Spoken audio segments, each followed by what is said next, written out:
It looks like everyone is in. Am I correct? Kind of. I see 4 out of 5. Yeah, everyone's in. It just looks like someone hasn't picked a character. Also, Yeah, I want to I'm trying to say do whoever it. Super Solver is running a different version than me, so if something weird happens on your end today, that's why. You may just need to back out and update it so that way you get on the same version as the rest of us and it saves all your stuff. Alright. Let's try that real quick. I'm on my laptop, which I haven't used.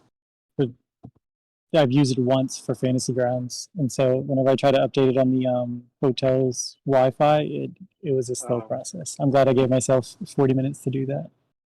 Thank God. Especially when everyone's soaking up that bandwidth, man. Yep. Like, luckily, it's also the time of the day and early, so a lot of people are leaving right now. So I got a little bit lucky with that. So there's less people using it, but yeah, no, it's pretty rough. A lot of hotels just keep that stuff like right in their main lobby. So they say they have free Wi-Fi, but it doesn't reach out to your room or anything like that.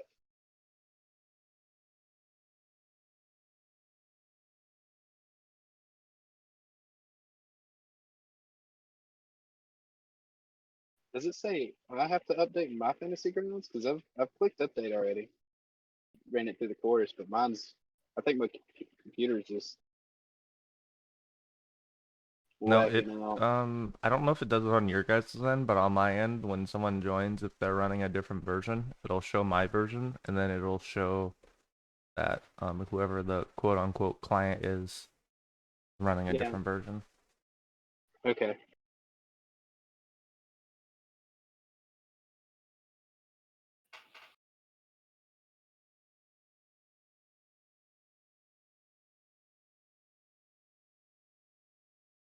Because I've gotten to the character select 3 times already, and it says that Fantasy Grounds isn't responding. So you can't get to your character? I can't get to my character. Hang on, I'm gonna try updating it one more time, because I was pretty sure I ran through the course already. Okay. I always try to give myself before you good bit of time disconnect, beforehand. let me try and clear the ownership and see if you can see the character. Can you see your character sheet now in the character? Never mind. I had already done it. Yeah. I'm coming back in. Yeah, because we had a lady in my Monday game. Her name's Aaliyah. She joined on a different computer this Monday, and she couldn't see her character sheet even though she was using the same profile. Yeah, because it read as a different computer ownership and all. Presumably. Also, I found out you can adjust the scale of the UI. Yesterday, it's like, I think it's literally just slash scale UI and then a number. So if you want it to be bigger or smaller, you can do that.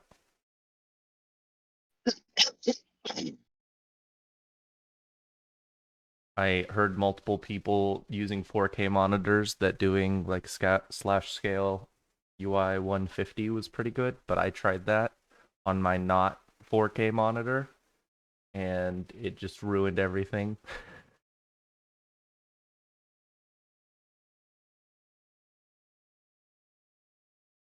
What kind of monitor do you have? There we go. I don't know. It's some Scepter monitor. And I have like the version I got like a year ago is slightly different than the one I just got, so they're like 2 different monitors, but they're effectively the exact same thing. One just has slightly better audio, and it ended up being the one that I don't use the audio for.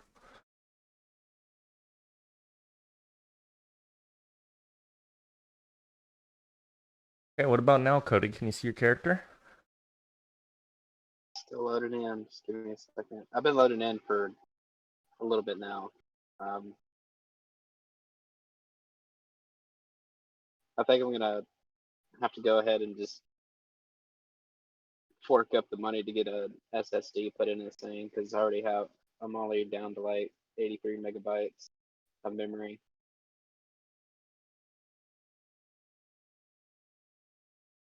Yeah, probably be a good idea to get some more storage. That'd probably have it run faster or better. Okay, well, we will start going while you're dealing with that. We'll see if it just takes some time for you to be able to That's grab your fine. Go ahead and character. knock it off. Okay. Well, if basically everyone would like to roll those d20s, then we can see who's going to do the recap this week.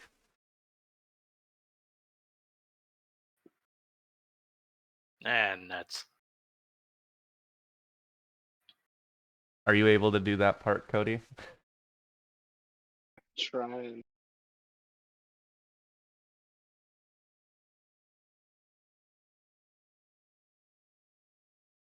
Or should I just roll for you?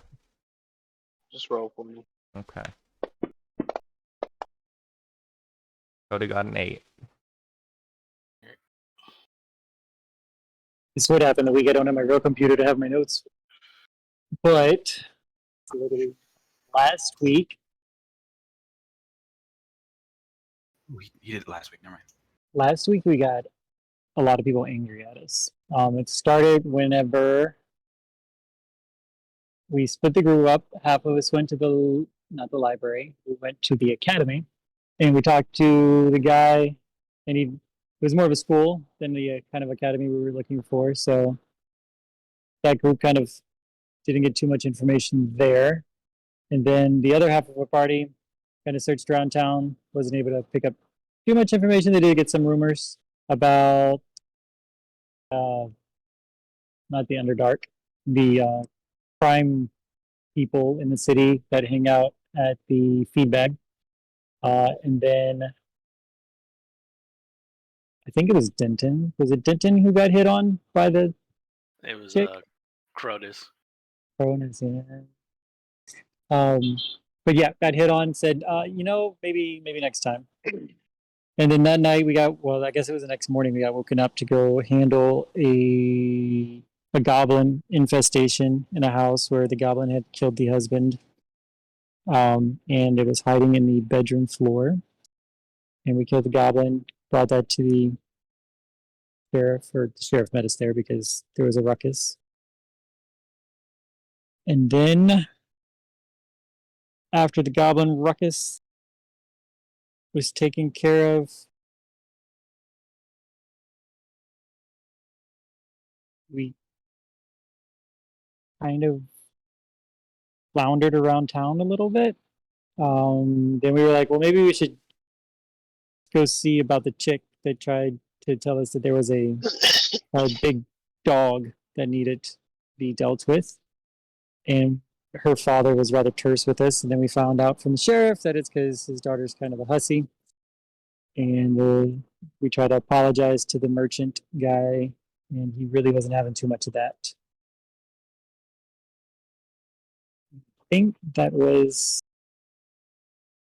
the majority of last week. Yeah, I feel like that was a pretty good recap. How's everyone else feel about it? Yeah. Yep. Yeah. Point of clarity. I think. Primo. Didn't you say it was a rat-sized dog? Or It what? was a dog It was sized a rat rat. the size of a dog. rat. And the father got extremely mad at us. Dog-sized rat makes more sense. You're right. It was just a chihuahua. We have a chihuahua infestation in our cellar.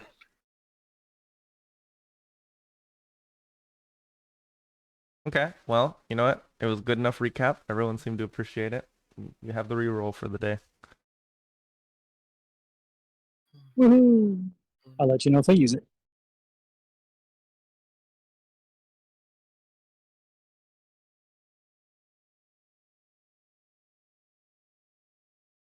Okay. Do you guys have any plans the following morning when you get up?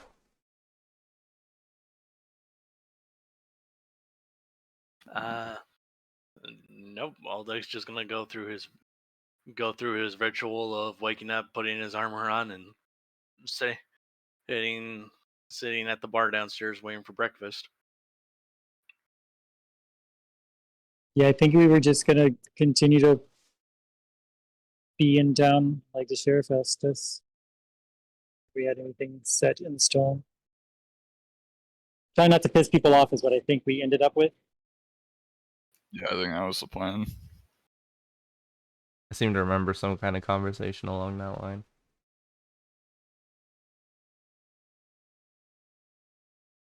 Did I ever give you guys the picture of Amiko and her father? Yes. Okay. I know Amiko. Yeah, I don't She know. looked We Not ever got about a her father. Okay. picture of her father, though. Cool. Well, that's fine, because it's about to come up. So, towards the end of your guys' meal, when there's most of the customers are eating at around about the same time when Amiko normally makes breakfast in the morning.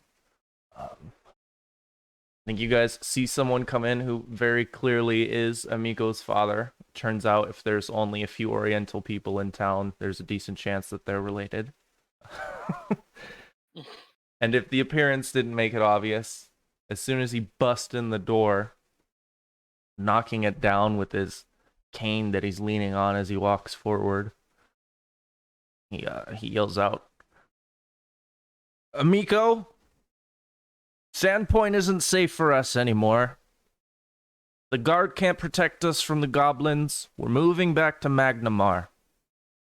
I'm leaving tomorrow morning. You can come with me then, or you will lose all rights to the Lonjuko estate. I will be disowning you like your disgusting brother." And as this whole thing is going on, Amiko is like come from behind the counter. And everyone in the room has gone completely silent. This man has a very demanding presence about him, and you can tell from the way people are behaving that nobody wants to get involved.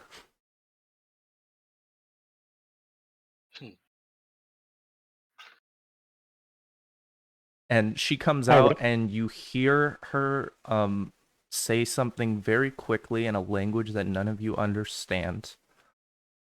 And then you see Lonjuku, his face becomes even more enraged, and he tries to reach out and grab her by the hair. Oh. And he manages to grab a few strands in his hand, but then she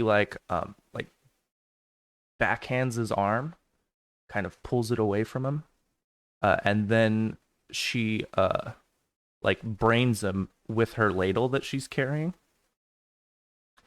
And you see some fish stock and potatoes get all over his hair and his outfit. And then you can see him as he kind of looks towards the ground, shocked after he gets smacked with this ladle, quickly turns back into that anger, says, "You're as dead to me as your mother." He walks off out of the tavern. As soon as Mr. Lonjuku leaves, sorry, Kaijutsu, his first name's Lonjuku, she says, "Well, thank God that man's out of here. I'm gonna need a well-cleaned ladle now, since we're not serving jackass stew on the menu." And then you hear a bunch of people in the room start to chuckle. Right.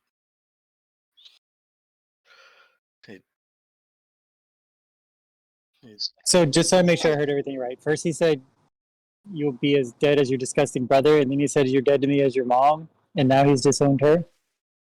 Yeah. Just disowned the brother if she didn't go with him, and then as said to her as the mother. So yeah. Yeah, right. So he's got. Who does he have left? Is there more? Unless he's got some sort of extended family, or a second family. He has. That sounds like the Kaijutsu family is pretty much dead to him. Right. Much. That's what it sounds like. What a lone wolf. Hey, it's hard being at the top of the food chain, man. I don't know. Oh, is there like any sort of like music, someone who plays any sort of instrument or bard here in the bar, or that Aldic could pay in order to get it's the in order to get the atmosphere back in the bar, things before Longjuku showed up? I think the only person in here who actually like plays is Amiko. Like she plays and sings. So unless you're gonna try and get her to do it, I'm gonna say no. Nah, nah, that kind of would defeat the purpose. I don't know. Stressed out, entertain us. Yeah, so much for kind of tension I that way. I think with her like joke, it kind of has like I said, there was some like laughter and a little bit of cheering, which you can see has like improved her attitude a little bit once she gets that response.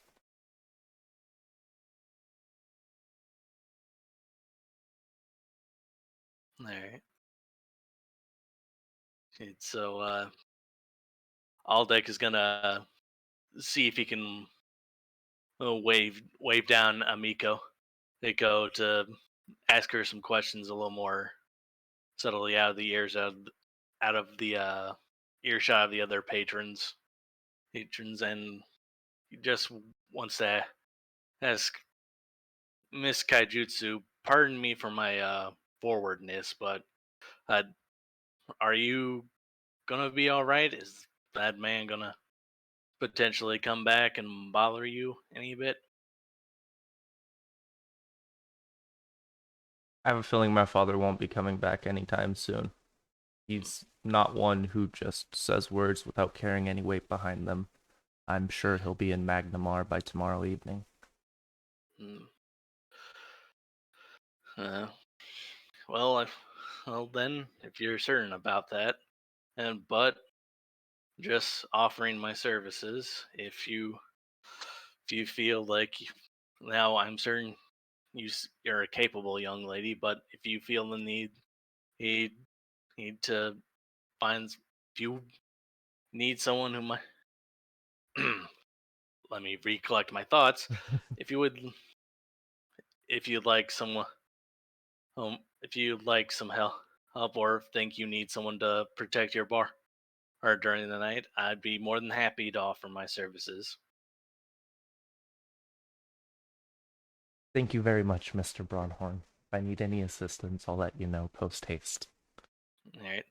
Hey, hey, hey, Mayor, Mayor Forge, her bright sister, as he bows and heads back to the bar, her to finish his breakfast. And maybe a little surprisingly, she'll give you like one of the traditional like Varisian send-offs. She just says something along the lines of like, "May your path always extend." Some kind of traveling saying like that. Right, right.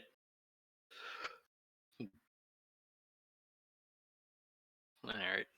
All right. So I guess unless someone else in the party has something to bring up, Altek's gonna go back to his business. If we were originally together, you just coming back to sit down next to us, Yeah.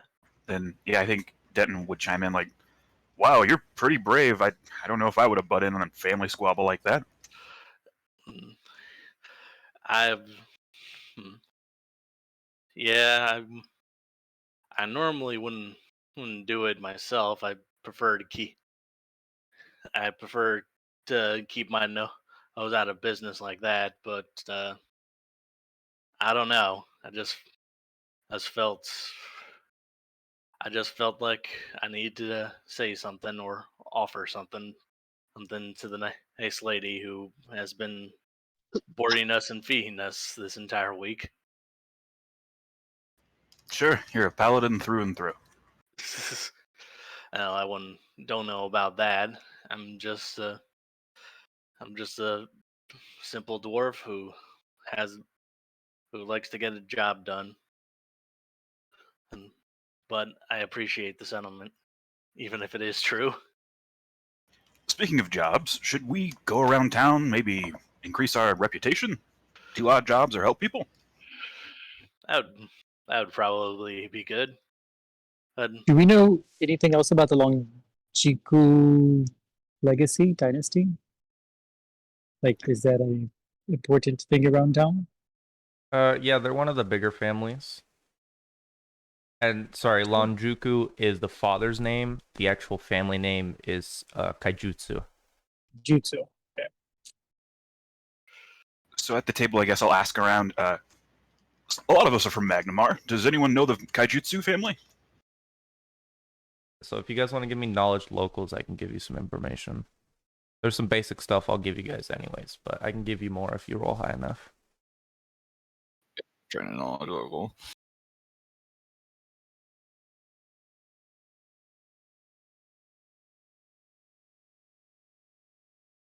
Okay, so for those of you that are from Magnamar, you'd know that the Kaijutsus are like one of the founding families of Sandpoint.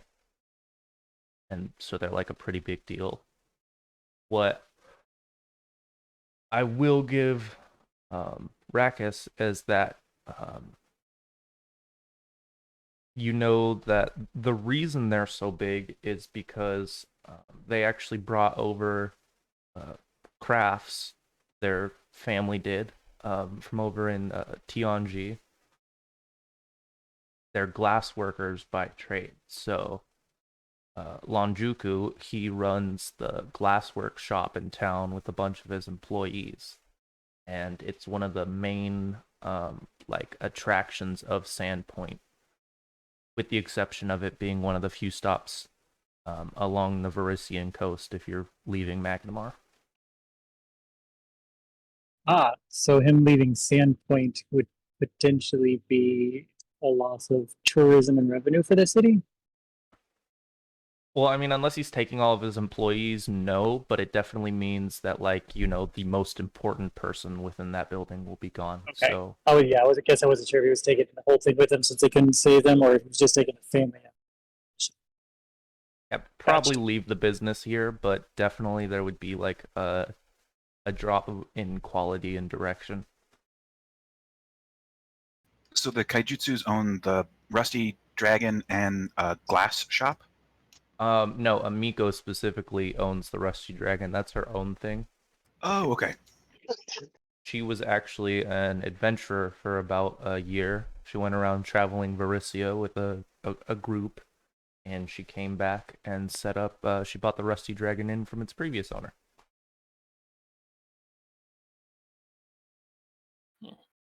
That makes more sense. She's not like going to lose her establishment based off what her dad said. No, no. Actually, a thing that Rakus would probably know as well is that the reason for her leaving, like this is probably jostled by the conversation that just took place.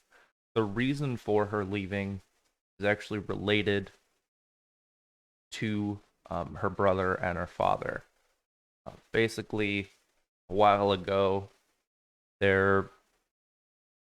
Amiko's mom died, and then there was this big issue between Lonjuku and Amiko and her brother, and she didn't like the way things were going between the three of them, so she was like, F you, I'm out of here, I'm never coming back.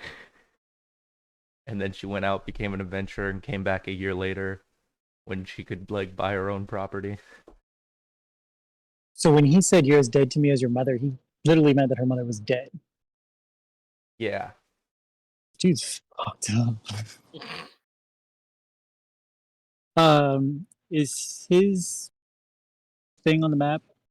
I guess what's the name of his shop, or would we know the name of his shop in town? Yeah, it's just called the Sandpoint Glasswork, and it's not on there on purpose. It's not something Okay. that, like, That's fine. I mean, you guys would know where it is. It's like on the western side of town. Okay. So is it a factory or like a sailing like showroom? Like do they sell the glass there or make it? They do both. Oh, okay. Yeah, it's a giant glass works, and there's all the things you would need to make and sell glass there. Okay, so if it's like a factory, then it makes sense it's not in the main town. So now that we're done with our food, do we want to like go around town like we said? Or... That'd be an Yep. excellent idea. Maybe there's like a posting for things to do in the town square, or like last time, Sandpoint will just happen to us. We'll find a few goblins, maybe a rat dog. Right.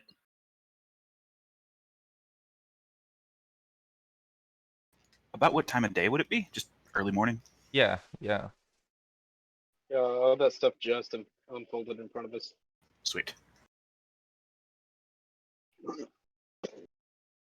I'd actually also kind of like to get to know our new half-orc friend.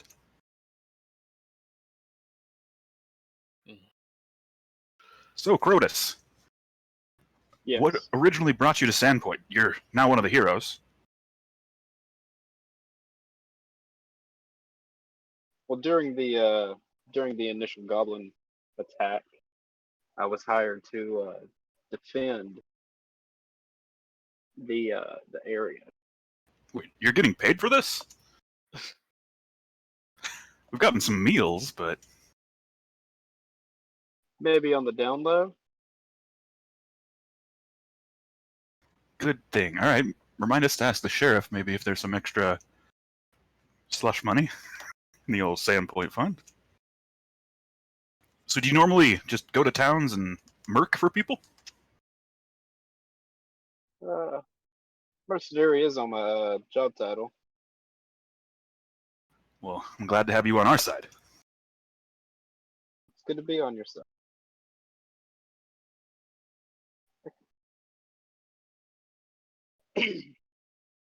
So, other questions for our new friend? Bulletin board.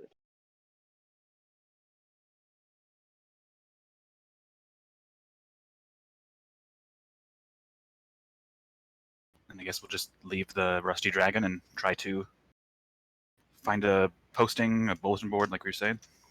Yeah, if there's any odd jobs. Yeah, I think you guys do find like a bulletin board. There are currently a few things posted on it right now. It looks like the Sandpoint Theater is doing some reenactments based on the attack on Sandpoint.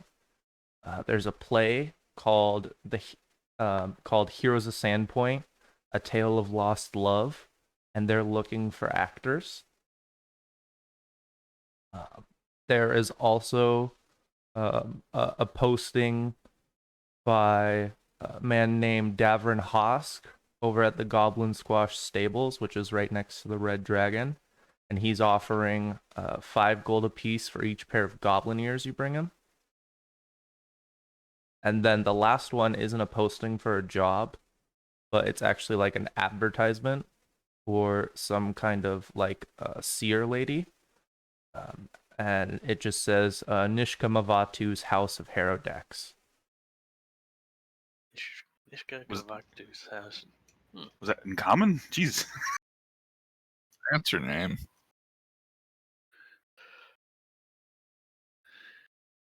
Well, I'm not one for acting in front of a larger group of people. And Anyone want to try their hand? I don't know if I could. I'm not exactly versed in the fine art of acting either. Then again, I don't think any dwarf is, to be honest. Well, that's the fine thing of acting. We could all play someone who we're not comfortable playing. Someone who we wouldn't normally play at. All right. I'd give it a shot if y'all would allow it. Probably need though. I think Osgik would be pretty good at it. He's pretty awesome with people. Yeah. I Let's see give if it a shot, I guess. I mean, I don't know how well me talking to people would translate to acting in front of them, I guess.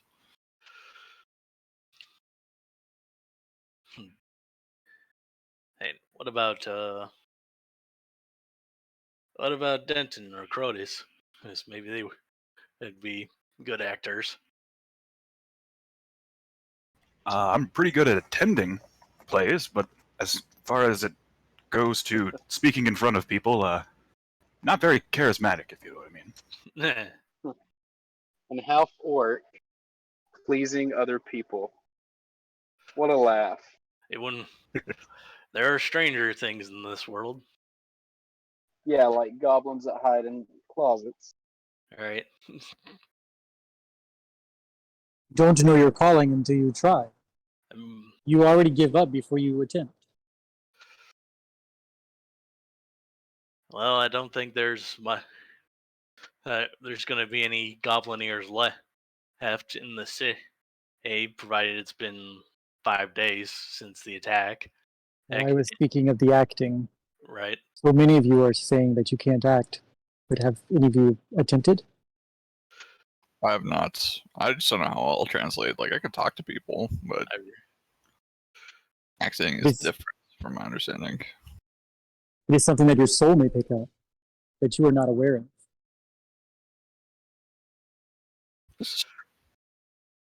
All right. Well, let's see how many people they need. I Yeah. also agree that we should have kept the ears. We should have found this bulletin board sooner, and we could have cut off the ears of every goblin we've met. Perhaps this individual knows where there may be more goblins, though. Or maybe he's having a specific issue outside of town with goblins, so it could still be worth investigating. Yeah, we could talk to him after going to the theater, I guess. Yeah. To the theater, then. To the theater. Yes. This is the best part of the campaign right here. At least so far. My -2 is like, yes, let's act. We can do this. Right. Love the enthusiasm. Okay, yeah, you guys you go down to the Playhouse, or it's actually called a theater, I'm sorry. Playhouses are a little bit smaller. I don't want to insult anyone here who was a acting nerd like I was back in the day. I don't remember what the proper term for that was. Oh god. Thespian? There we go. That's even fancier than it. We were just drama kids is what we said, even if we didn't go to drama class. Yeah, so you guys head down And to if I'm looking correctly, sorry, I didn't know you were about to jump in. Madame Mavishti's right next to the theater, right? Yeah, her house is right next to it, a little bit past it, kind of in between the Rusty Dragon and the theater. Okay, maybe we'll stop by there later too.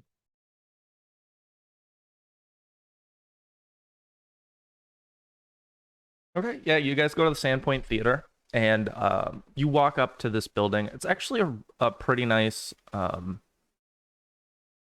it's one of the nicer buildings that Sandpoint has. It's this like massive playhouse,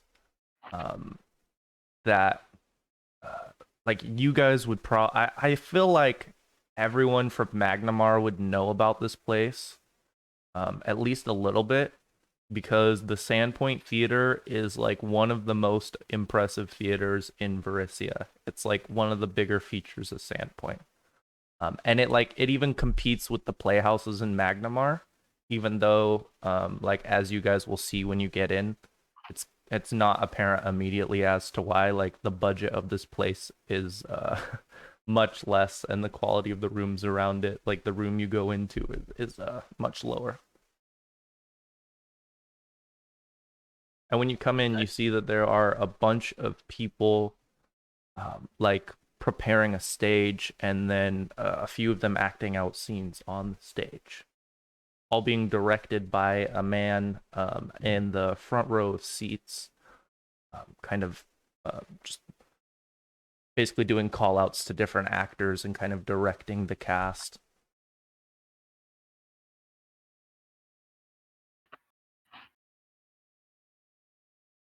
So we're allowed to just freely Is- walk around? Yeah, Yeah. there's no one really paying attention to the fact that you guys just came in the front door.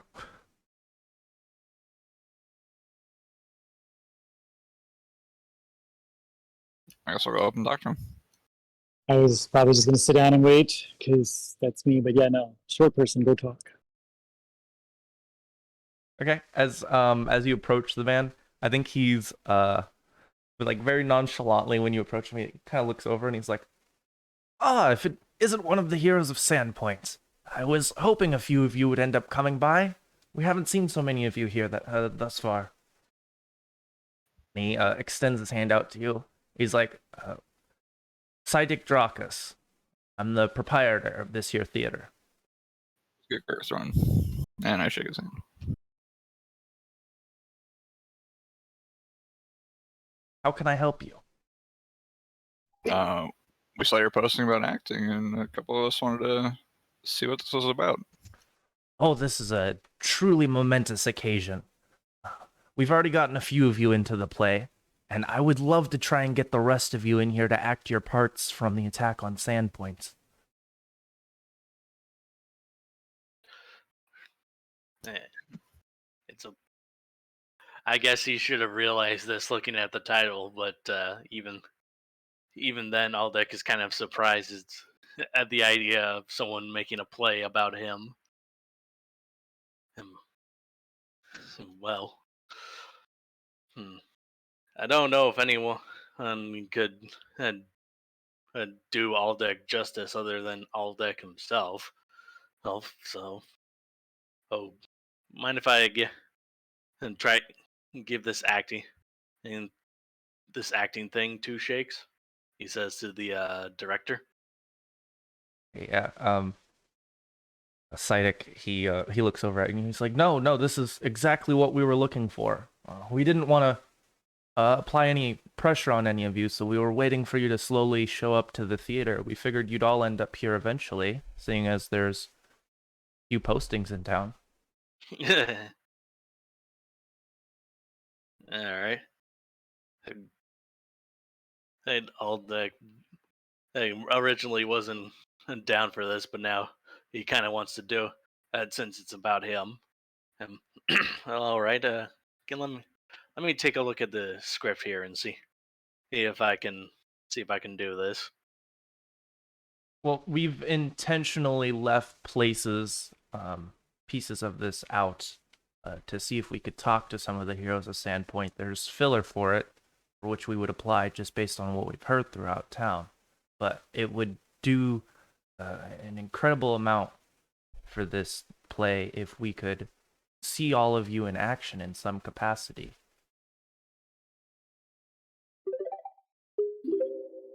Okay. Like, what sort of capacity are you talking about here? If you would actually follow me backstage, we could use the back entrance. There's a nice open area where the crew will take breaks during some of our longer plays. I could set up a few bottles and barrels, and maybe you could show me a few of your moves if you wouldn't mind. Okay. All right. I'll look around at the rest of the group. Are you all okay with that? We can provide inspiration if that's what you need. I'll applaud you. Secretly, I was kind of hoping that this guy would have some goblins backstage that we could practice on. Like, like this director is big into method acting. He's like, "Come on down to my dungeon. I have some goblins for you." We really need to figure out how the goblin gore flies around when he's hitting the head with a warhammer.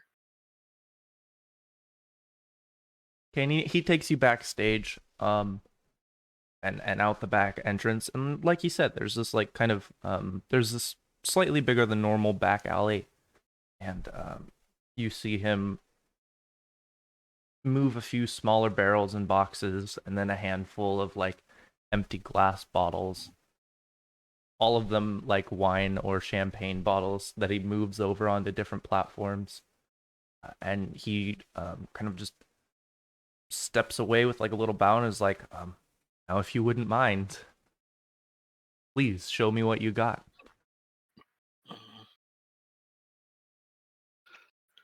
All right. And anyone want to do the honors first?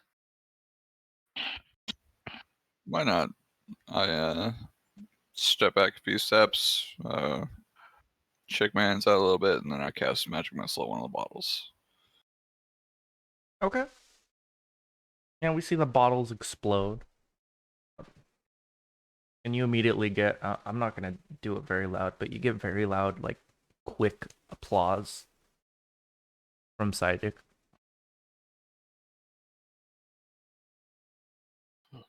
I suppose I'll try to shoot it with an arrow.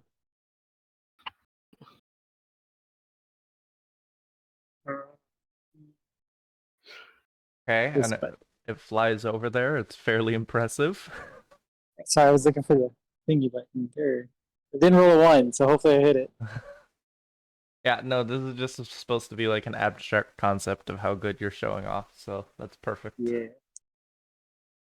It is not think- hard for you to hit an object that is not moving. Roll the 1, my bowstring goes twang. All right.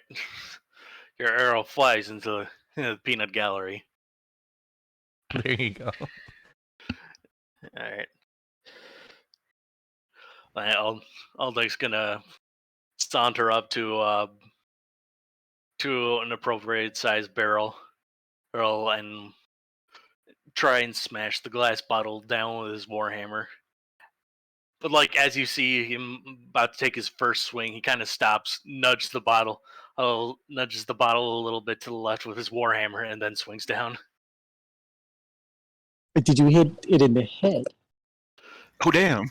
Oh damn! Why did it roll twice? That To was confirm. to confirm the crit. I crit the shit out of that bottle. All right. So I think what Denton would do is he'd look around the room for something that would clearly be a like improvised weapon, and try to hand it to that guy, the director, and tell him, "Hit me." I want him to get minuses because if he misses, I'll do my sudden shift thing. Okay. So I don't know. You can try to roll an attack at me. Yeah, you like hand him a broom next to the back door. And he like charges at you and tries to like do like a 3-point smack, like left side, right side, left side. Awesome. And then missing me, I instantly disappear. The goddess of deception makes me appear, flanking him behind him.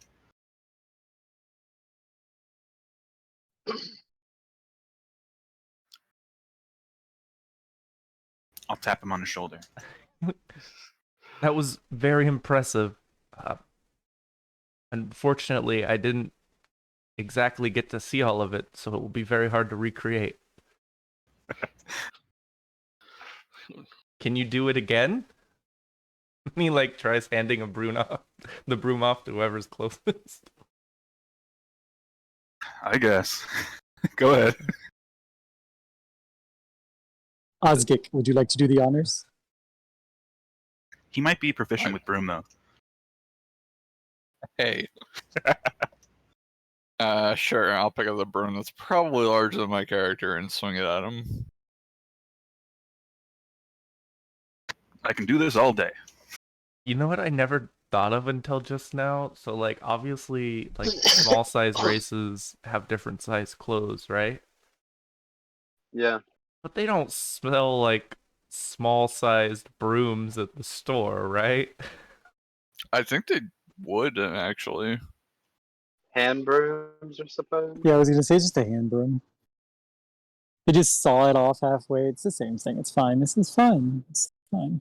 Like I just have this weird feeling like halflings and gnomes just have to live in a medium-sized world and deal with it for the most part. Well, actually, now that I'm thinking about it, because like, aren't the halflings in this town, or is it Magnemar? Like, they're like, I don't say slaves, but slaves. Yep. So a lot of the brooms probably are made for small peoples.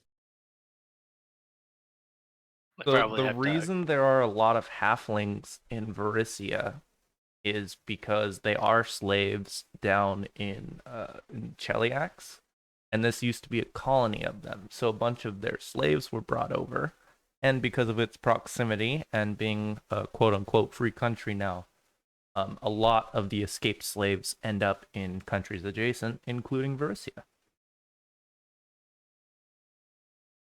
Yeah, I guess there would be. I never thought about that before. The only thing I ever thought about was like the fact that, weapons and armor were made differently, but maybe there's like a whole market for like small people items. Well, I mean, there would have to be small saddles, small boots, small hat. What else can be small? I imagine like in the larger city, there's like places like a Chinatown or a Mexican town that's explicitly for like small people, like a small section of the city that deals exclusively in gnome or halfling sized items. Just called Halfling Town. Yeah. A little lamplight. We call it the little town. What's that clothing place called? Like big and something or tall and something? Big and tall. Big and tall. Big and tall. Short Short and small. Well, I suppose we could ask Ven Vendor this, but Okay, I sorry don't for know the if they got sidetrack. angry at us again for asking something stupid like that. do we have to break our own broom handles, or do you do that in house? So, about this play.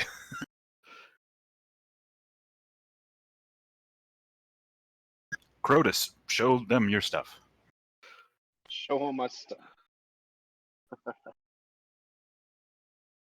All right.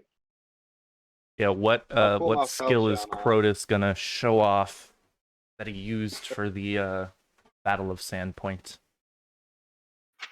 My acrobatic. Nice.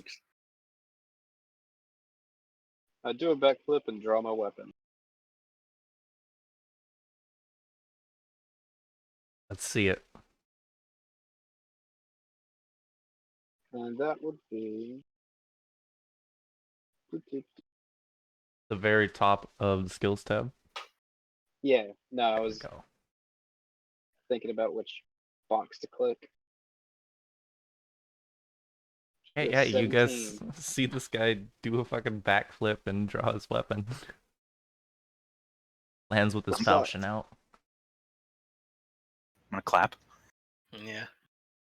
Now, some of you may not know this, but we recently found out in my Sunday game that the key to properly hitting small size folk is to properly bend your knees before extending any part of your body to lunge with your weapon. Is that a thrust or is that like from a full back swing? Any kind of forward momentum with a weapon must start off with a slight crouch. Okay.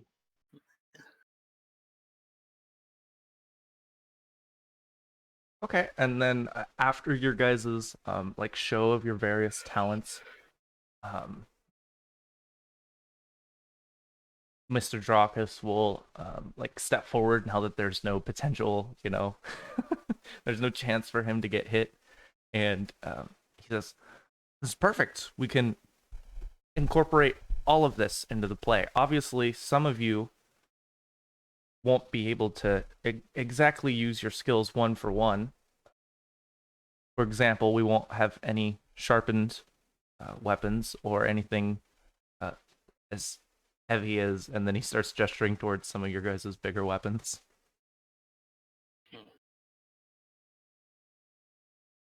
But we can give you suitable blunted replacements, stuff that's a lot easier to use on the stage. And we can simulate some of the effects. For example, the magic missile you cast is something we won't actually ask you to do, seeing as there will be adults and children taking the place of the goblins. The last thing we want you doing is shooting them. Yeah, I would prefer not to do that. But we can easily recreate that, so don't worry about it. We'll just ask you to do the the motions you'd normally go through with it, make a show of it. Okay. Some things will be a little trickier. Now, Denton, that very quick movement you did there, is that something you can do on command? I'll nod. Okay, if we can use that in the play then that'll make things a little bit easier. I just wanted to know if I should invest the time or not into recreating that. I can do it pretty much whenever I need, within reason, per day. But if alternatively you want me to, and I'll pull out my holy symbol. Again, it looks like a little disco ball type thing, polished to a mere sheen, and shine light on it. If instead you want me to cast magic. No, if you have a preference for that, albeit go ahead, that's perfect. But I think we can go ahead with what you've shown as of right now, as long as you're comfortable with it. I'll disappear on command then. Well, 3 days from now, the opening for the play will happen. So I would ask that you spend a decent chunk of the next few days practicing. Obviously, today we'd need to introduce you to the rest of the cast and crew, but we could get you rehearsing your portions of the play. Okay. All right. Is that okay with everybody? Sounds perfect. Well, Yes, why not? I feel like this fulfills the sheriff's intentions of us being around for the people to see. Who will be here seen. Okay. And since we're such heroes, we won't charge our usual rate. We were charging people? We have a rate? I mean, they don't know that. Dracus laughs. Eh. Well, I appreciate the gesture, heroes. We are but a humble theater. I do not know if we could compensate you properly if you had asked. If you wouldn't mind following me, I'll introduce you to the cast and crew. Let's As we- see this crew of cast. As we walk there, I'm going to try to ensure that the play is written to pose us in a favorable light. Every person we've interacted with secretly hates us, I think. So, Secretly hates you. Okay. I just want to make sure we're the heroes. We are the heroes in this, right? You're not going to make us look bad on stage. That is not the intention at all. In fact, we're here to highlight your moments, to cast a light upon a dour movement within our town. Everything here is to enhance the experience and bring happiness to everyone.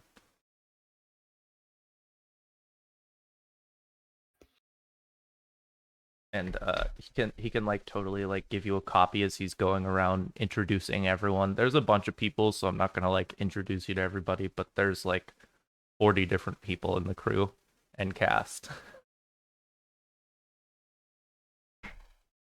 And the script is maybe not like everything you'd expect. Like a big chunk of it is like the actual fight during like the goblin raid. And it takes place in multiple parts of the city. Like one of the main pieces is in front of the cathedral where you were, because there are a lot of, prominent characters within the town that were there, including you guys and a few other key figures like Father Xantis and Sheriff Hemlock and Amico. I was going to ask if we could incorporate Amico as, or at least her establishment, into the play as the place that the heroes stay. Give her a little positive publicity, maybe help her out because she's done so much for us. We might want to ask her before we do that. Is it an option to have that included before we ask Amico?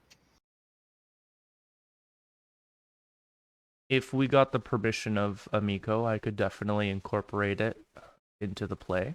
That wouldn't be a major adjustment. It is a part of Sandpoint.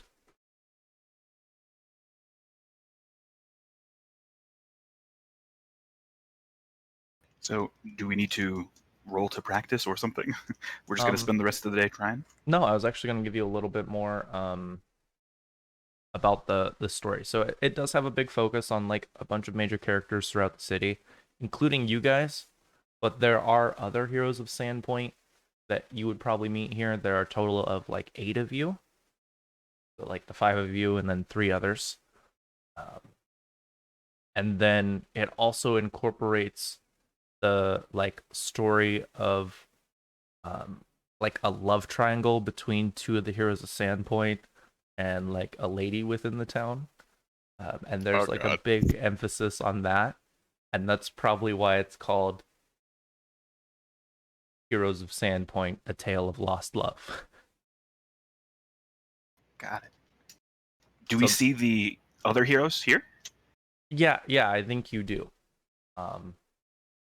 Though the whole point of like the other heroes of Sandpoint existing is it's kind of weird that they have them, but it's supposed to be like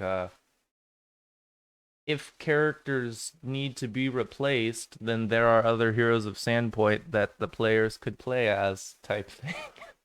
So they're not specified as being like any specific people. It's just supposed to be, you know, if you guys die or a new player comes in, then we have other heroes of Sandpoint in town. Okay. All right.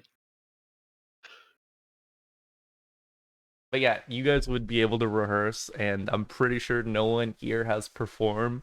So let's just see what like raw charisma checks from everyone looks like, and this will be an example of your practice throughout the day. Not looking forward to this. No. I did have to close my computer for a quick second because I have to move from where I was. So if you could just roll that for me real quick, and I will have my computer back on in like 2 minutes. Yeah. You say raw, so is that without bonus or? Like with your charisma modifier.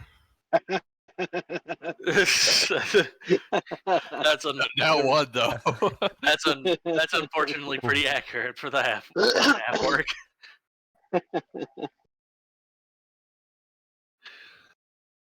Freaking Osgek, come on. I'm a sorcerer. It makes sense. Yeah. Oh, okay. Looks like Rakus got a 3 as well. Whoa. So I'm literally the only one who got above a 10. Yeah. Only 2 of you got above a 3. That's pretty atrocious. Romeo, where art thou? Yeah, so like explain to me how you guys fumble reenacting something you did 5 days ago. What does that look like? What is this? I feel like degree? for Raucus, like he does the shooting part like really well. Like he's got perfect form and everything, but then he goes, "Ha! I killed the thing very well." Okay, I very stand in the corner with my unexpressionless. people skills. I just.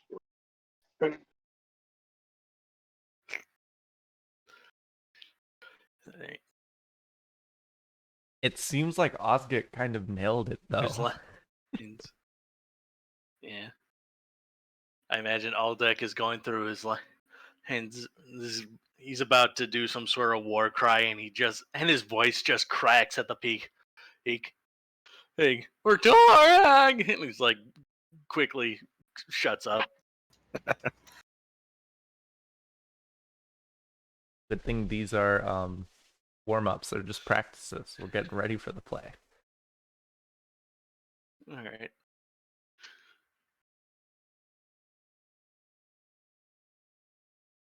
Okay, and that will actually take up a decent chunk of your day. And actually, I think your because like this is taken pretty seriously. Like the people here that are doing this, are devoting the majority of their day to this. I think you're probably here like 6 or 7 hours, like a decent chunk of the day, and then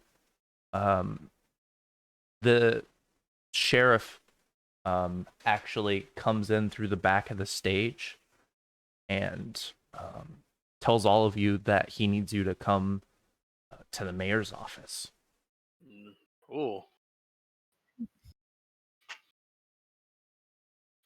It's like I guess we imagine need an elsewhere director. Aldig drops all his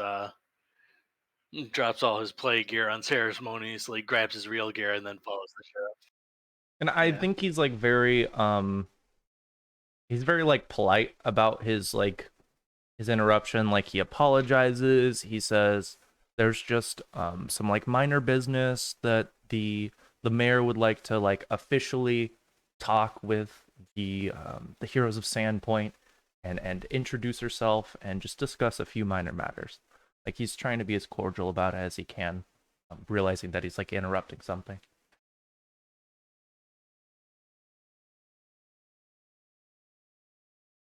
Before we leave, I asked the director what time he'd like us back tomorrow. Most of our practices take place between 9 a.m. and 4 p.m.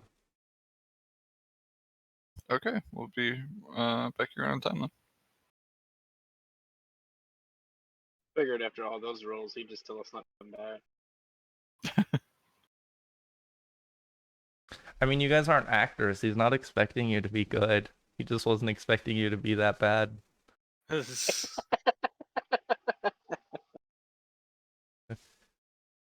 Took expectations, just threw him down the well, man. You guys will get better with practice. That's how it works. You just gotta apply yourself to whatever you're trying to be better at.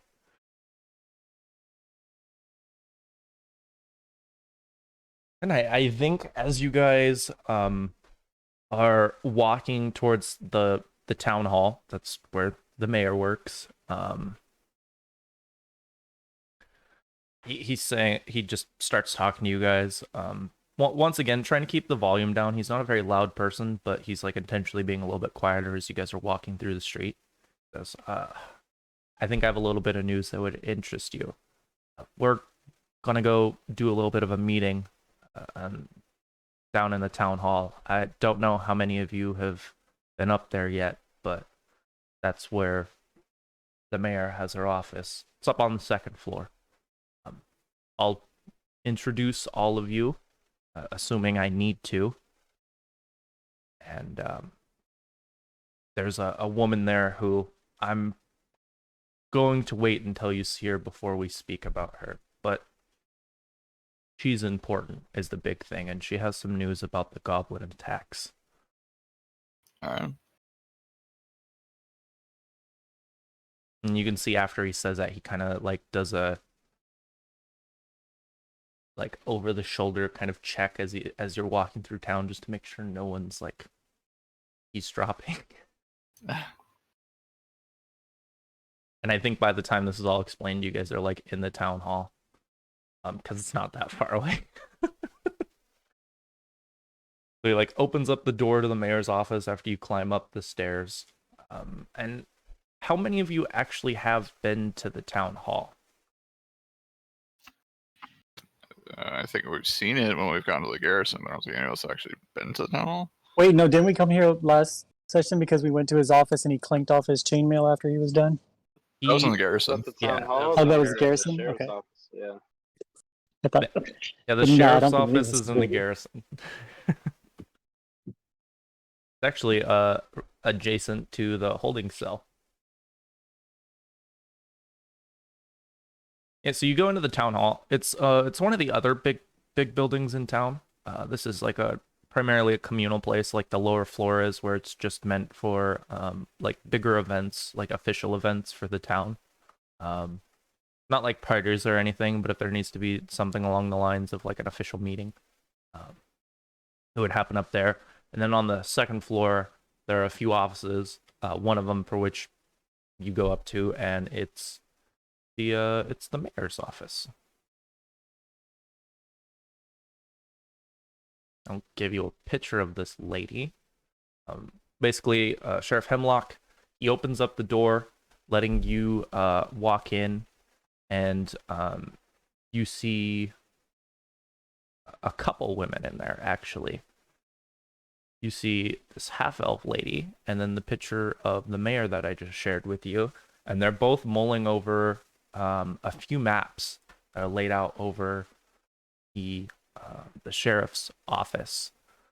and they're pointing out locations within the hinterlands. You can all tell this, it's part of the surrounding area. And you see actually like a couple dozen red circles drawn throughout the hinterlands, and most of them have X's on them. And this is like just the stuff you can like realize very quickly as you're coming into the room. And like immediately, once you guys all get in there, that sheriff like very quickly closes the door behind you, and he gestures towards this half-elf lady in front of you and says, "This is Shalelu. She's an unofficial member of the Sandpoint Town Guard." And then he gestures towards all of you and says, "Shalelu, these are Sandpoint's newest crop of goblin slayers, the quote-unquote heroes of Sandpoint." Now, there's a lot going on here, so I'm going to skip the pleasantries. Shay here has, for many years, been a thorn in the side of the local goblin tribes. And I'll be honest, me and the mayor as well have been very concerned with the fact that she's here. I'm not caught up to speed, but we'll get to that in a few moments. She normally doesn't come in more than once a season. She was only here a month ago, so I figured the fact that she came into town, I should grab all of you. She doesn't keep any specific place within the region as her home. She's a bit of a traveler, a wanderer, if you will. Very, and then you see him, like, he awkwardly looks over at Shalelu and the mayor, and then he's, like, very traditionally Varisian. And then he goes on to say that, like, she gives us a recap regularly of the reports within the regions of what's going on with the goblin troubles. And I'm rambling once again, so I will let Shalelu finish what I shouldn't have even started. And then she kind of does like a little half curtsy, and it looks very awkward on her. Then she goes, "I know my name can be troubling for quite a few people, especially if it's not related to their native tongue, so feel free to call me Shay. That's what most people call me. Recently, there's been an increase in goblin-related raids along the Lost Coast," and then you see her start pointing out a bunch of these circles with X's in them, particularly in the dale between Nettlewood and Mosswood. In fact, only a day ago, a farm south of the Mosswood was burnt to the ground by a group of goblins. Thankfully, I was nearby, and while the farm couldn't be saved, I was able to rescue the family and drive off the goblins. They're actually now staying at a nearby farm, not too far away from here, but obviously the goblin problem is not going away. Bellers told me of your work against the goblins, and for that I have to say well done. There won't be many more compliments as of right now, since I want to get through all of this as quickly as we can. I've dedicated the last several years of my life to this, so it's nice to see that we have a fresh crop of goblin slayers, she puts in quotes. And I would appreciate the continued assistance when it comes to dealing with this problem. It's causing too much of trouble around these parts recently for me to be able to continue handling it beyond by myself. They're tenacious little runts, and they're little freaking weeds, and you see her, she like covers her mouth for a second, that we all need to be a part of when it comes to taking care of them. Now, moving on to the goblins themselves. There's 5 major tribes within the region, and traditionally, they're pretty good at keeping each other in line with their internal squabbles and the like. Yet, from what I've been able to piece together, members of all 5 tribes were involved in the raid on Sandpoint. A fair number of them were the Mosswood goblins I dealt with yesterday. They were already pretty beat up, which is how I kind of picked up on this information. And there was a lot of chatter between the few that I questioned about Longshanks, who'd killed so many of them. And some of the description fit a few of you. Now that I've met you, it seems very obvious to me that they were talking about you. Seems like you've made quite a bit of an impression, at least on the Mosswood goblins. In any event, the fact that the 5 tribes are working together disturbs me, and hopefully it disturbs all of you. The goblin tribes don't get along unless they've got something big planned. And big plans require big bosses. I'm afraid that someone's moved in on the goblins and is organizing them. And judging by these recent raids, it seems likely that this is bad news for all of us. And as soon as she gives a moment of pause, Sheriff Hemlock, after hearing all of this, he jumps in and he says, I'm going to take a few of my guards south down to Magnamar and see about securing additional soldiers to station at Sandpoint for the next few weeks, or at least until the extent of the goblin threat can be determined. I'm going to ask that while I'm out of town, Shay, after you're done getting all of your provisions and helping the heroes in any way you deem fit, I'm going to ask that you go sniff around the Shankwood, the Bryn Stump, the Mosswood, and the Double Platter.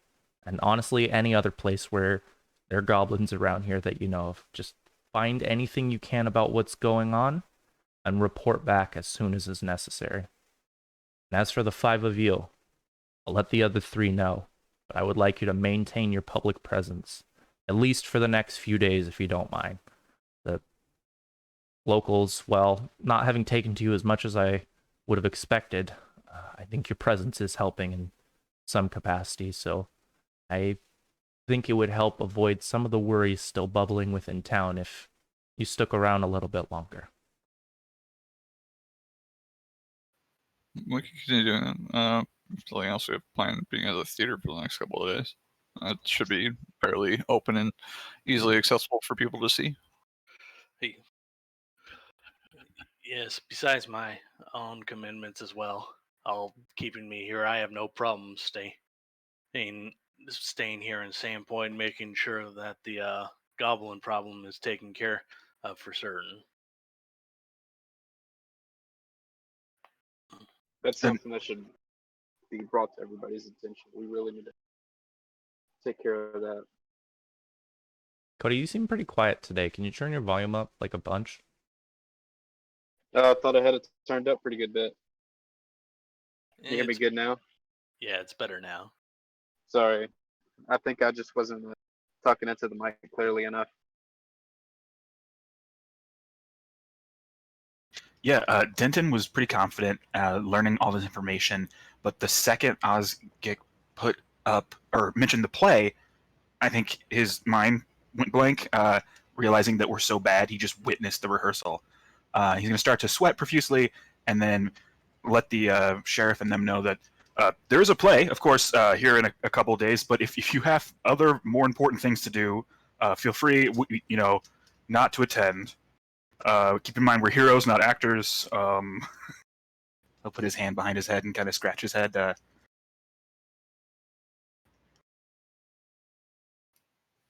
character's kind of looking confused because I did fine, so he doesn't.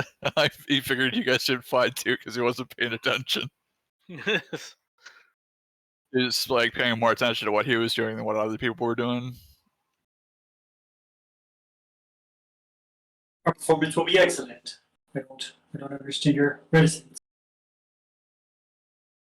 Should we be concerned that the last time we were attacked by goblins, it was while we let our guard down during the festival, and now we're about to have another event at this theater? Should we maybe double the guards at that time, or? I understand where you're coming from, but with the hit we've taken to our numbers since the last attack, if we doubled our guards, we wouldn't be able to maintain a full staff 24/7. That's why I'm going down to Magnamar. I want our guards to at least be doubled, but I need Magnamar's assistance for that.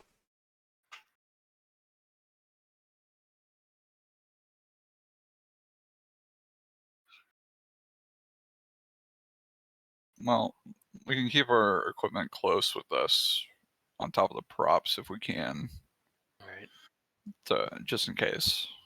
That would be perfect to keep yourselves as prepared as you can be. Obviously, presence is important, so try and avoid doing anything that would disturb anyone throughout town, but it doesn't mean you should walk around unarmed.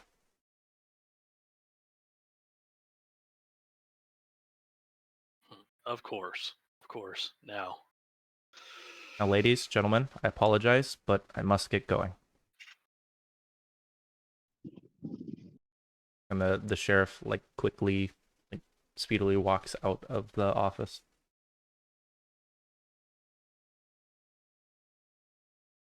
All right. Nope. And Mayor, if you wouldn't mind, it's been a few days since I've eaten. Would like to head down to the Rusty Dragon Inn. And the mayor nods at her and says, "Of course, Shay. Let Amiko know I sent my regards."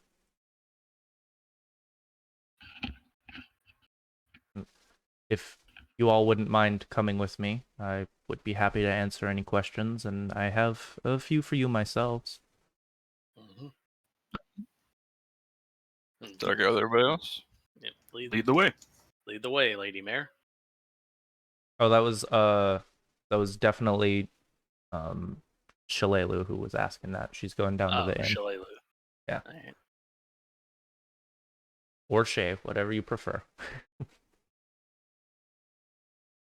Okay, you guys get back to the Rusty Dragon Inn, and when she comes in, you hear her yell out, "Amiko, you think we can get a nice hot meal over here?"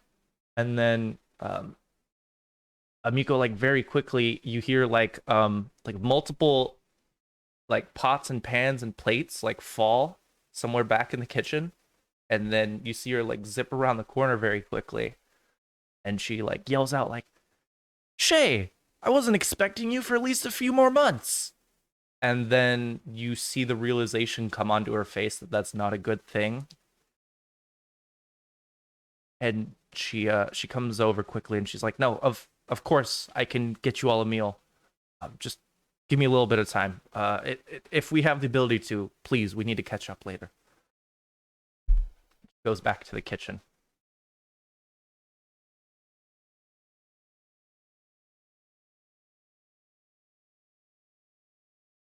As we're sitting down for the meal, I guess I'll introduce myself as, "Hey, Shay, was it? I'm Denton." Oh, that's good. Denton, Osgik. And I am Rocket. Nice to meet you. I'm Aldec, a paladin of Torag. Torag be with you. And she'll give you the same gesture back. Mhm.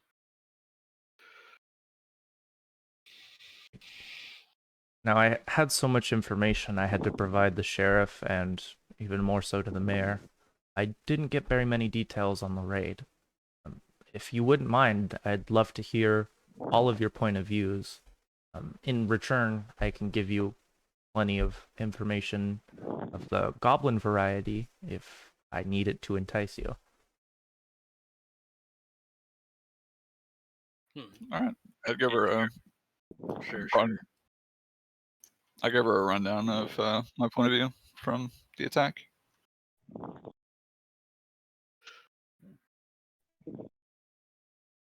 Okay. Is anyone else willing to do that? Yeah, Aldec will also fill in the detail. Tell us about how the goblins attacked, how many roughly were there, and how many heads he smashed in.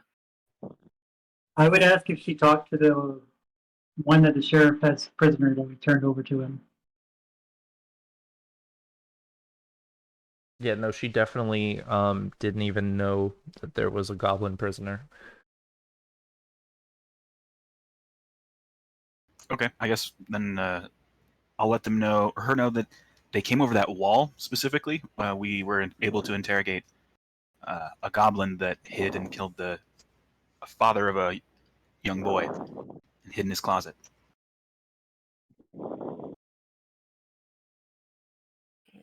And you can see like the tiniest like look of guilt on her face when you bring that up.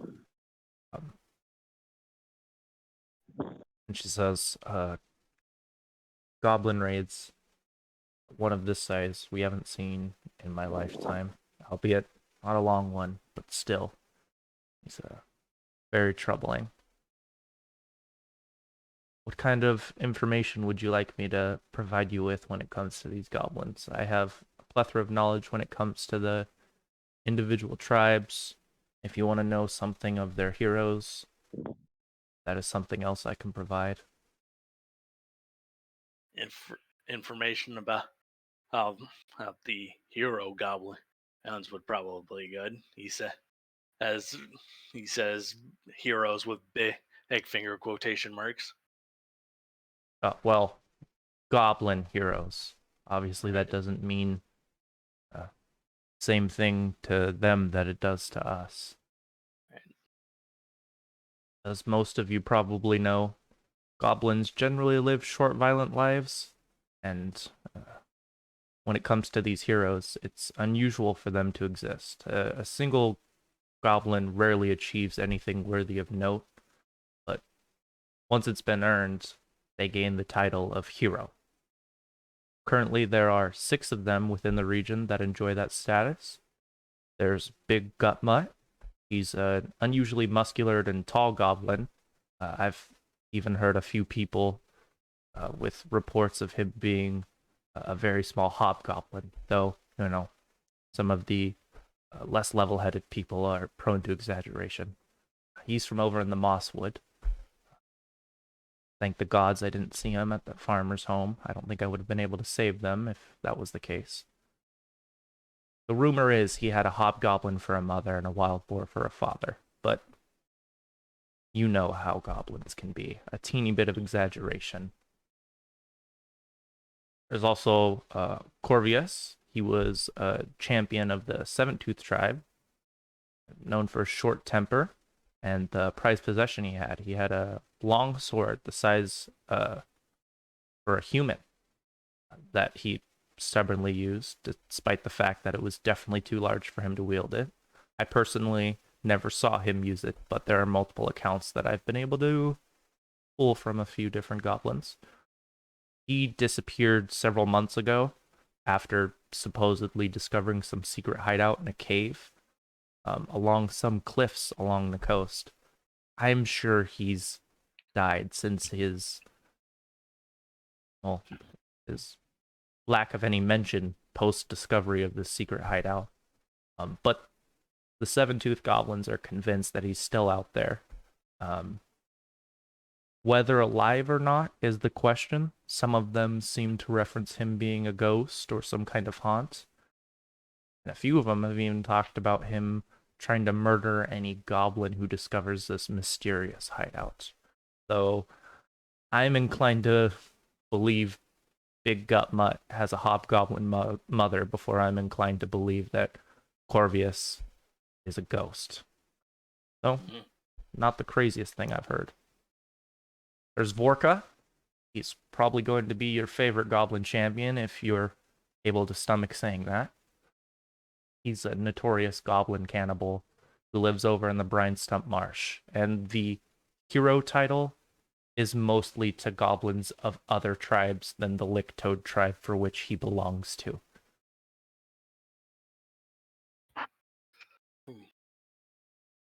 I guess it would be too much to hope for this Vorka to eat his entire tribe before he attacks Sandpoint.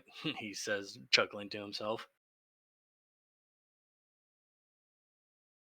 Yeah, I think you kind of get like a sideways, like, are you serious type look from Shay. All right. And she's like, what? Rendwaddle Gutwad is the next one. He's the obese chieftain of the Bryn Stump Goblins. He's a corpulent monster who, it's said, never leaves his throne. Surprising for a goblin, but probably true, since I don't really have any more information beyond that about him. After that, we have Rip Nugget. He's the leader of the Thistletop Goblins, and he controls what the 5 goblin tribes agree to be the best lair. And after that, the final one is Bruthazimus, who, although is considered one of the goblin heroes, is in fact an infamous bugbear ranger who lives in the northern Nettlewood. He often visits the 5 tribes, trading things with them that he's stolen from caravans for booze, news, and enchantments for his arrows. Important thing to note about him is that he, well, at least important if you look like me, he has a particular hatred for elves. And I've fought him a few times. Well, actually, there's been multiple occasions. So far, neither of us have managed to get the upper hand on the other, but I vow that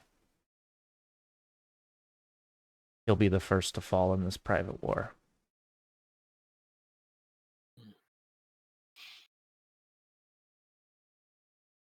Beyond that, there are no other goblin heroes, and hopefully by the end of this, there are quite a few less. So Big Gutmuck, Corvus, Forcha, Gutwad, Rib Nugget, and Bruthamus. This Those are all of them. Though, once again, Corvius is probably dead, and I have a feeling we don't need to worry about Gutwad. there. His death would be appreciated, but if the man never leaves his throne, I have a feeling he's not the one mobilizing all of these goblins. Mm. You wouldn't happen to have any clue or idea who the one organizing all of them would be, would you? Or is that too much to hope for? Goblins aren't particularly smart, and I haven't been able to get a hold of anyone amongst their ranks that has the knowledge of this. The only tall folk that they've been able to mention so far were a few of you.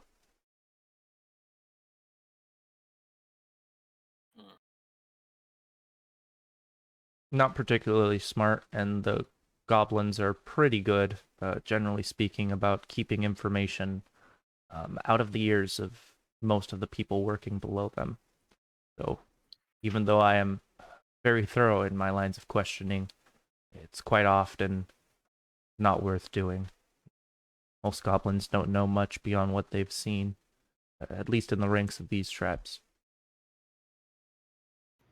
Shay, when we talked to the goblin that had murdered that young boy's father, he referred to a Longshanks that was giving them information. Would they call Bruthasmus, that bugbear, a Longshanks, or is he short? Like most Could that be? goblins, most hobgoblins, he stands taller than quite a few of us. They would refer to him as a Longshank generally, at least most of the goblins of the tribe. Those higher up, those with higher station, probably wouldn't, at least publicly. Hobgoblins are one of the easiest for goblins to accept. Though they are a shitty little bunch if you ask me, so I wouldn't be surprised if they called him a Longshank. He's not very keen on sticking in one place. He's, at least in that aspect, I think that's the one facet we have that overlaps. We're both travelers at heart.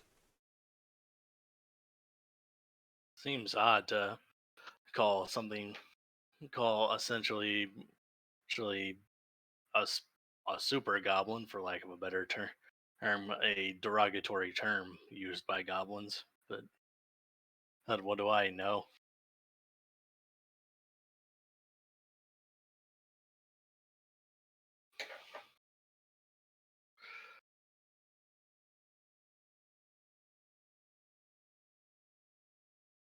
So, is there any of the 5 clans you think is likely to attack anytime soon after we repelled that raid? That's hard to piece together, seeing as there's remnants of all 5 tribes within this attack for which taken place. I would say the bird cruncher goblins are the least likely to attack us in the near future.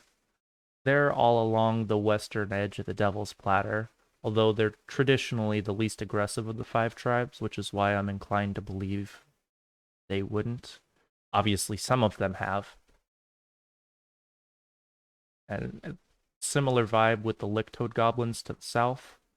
They're pests who are good at swimming, but they rarely ever come up this far.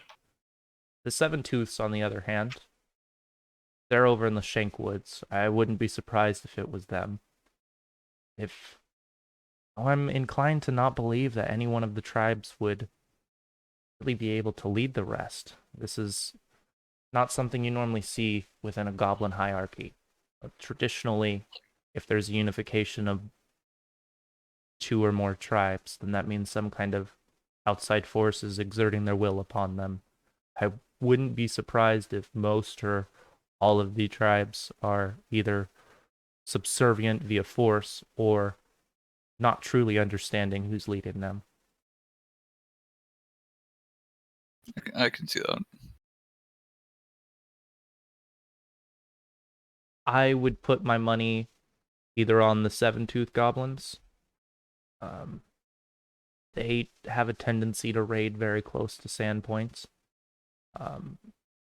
Maybe the Mosswood. Once again, I had to deal with them yesterday. They are most likely the largest tribe, but they have multiple feuding families within them, so they tend to have a lot of infighting. Finally, and potentially the most likely, are the Thistletop Goblins. They live along the coast of the Nettlewood on a small island. Like I said, they have what all of the goblins believe to be the best goblin real estate. So I imagine they are one of the 3 contesters when it comes to our most likely problem. Though it seems like all 5 of the tribes are somehow connected.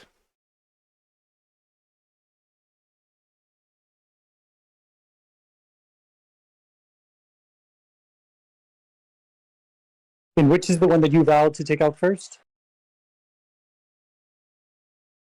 None of the tribes. One of the goblin heroes. Would you not have to take the tribe out to get to the hero? No, not at all. Bruthasimus doesn't belong to any one tribe. He's a traveler.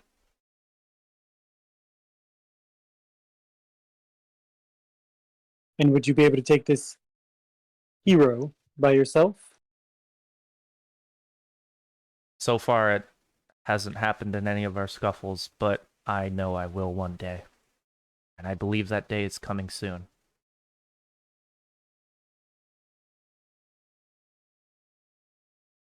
You have my bow if you need it. If we encounter a Bruthasmus, we hope you're by our side. Now, my friend Aldak here seems to think that hitting a goblin directly in the head is the best way to kill him, but I bet you might have some insights. I told you it's because they're at the perfect. Their heads are the biggest targets. Besides, who wouldn't want to destroy the part of their body that has the brain in it? Allegedly, in goblins, anyway. Right. Like most creatures, I believe aiming for the head is appropriate. It's a little bit easier with goblins, seeing as the size of theirs is so large. For a man of his size, I think it makes perfect sense. Now, I'm sure you've killed your fair share of goblins. Do you sell the ears, or is that something that you don't practice in? I don't keep goblin parts. Do you know anything about the guy buying them? We saw a posting. I think it was the stables. Hosk has a very personal relationship with these goblins. His hatred for them is nearly legendary, at least if you go asking around about it. It's very personal for a reason that isn't very clear to anyone, so it doesn't surprise me that he's willing to pay people for body parts. If you actually stop by the stable, you'll find that he has plenty of those ears hanging up. on the sign. It's very grotesque and unprofessional, if you ask me. I feel kind of bad for the animals.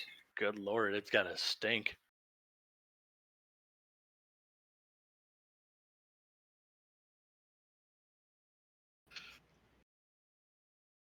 Well, thank you for the information. We'll definitely check out the tourist sites like the stables here. We haven't seen all of Sandpoint. Is there anything else you can recommend? I'm not much of a city folk. In fact, I'll be leaving a few hours after I eat this meal. I plan on eating, getting a few hours of sleep, restocking, and then leaving town once again to help Sheriff Hemlock in the various places he's requested. Is there any way to contact you, or will you be able to contact us if you need any assistance? Well, if you plan on being in Sandpoint for some time, if I do find any information out there pertaining to the goblin attacks we're dealing with, then I will get back if it's important enough for the sheriff, mayor, and the rest of you to hear it. And if there is not, I pray to the gods there is not, then hopefully I won't be back for a few months.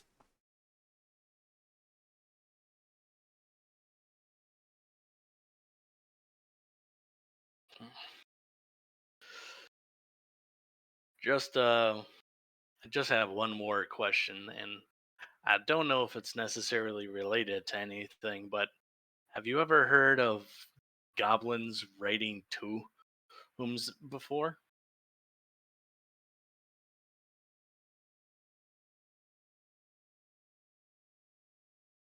Well, Corvus is a good example of this. Occasionally, goblins will get something in their head, thinking that they'll be able to go raid something of value.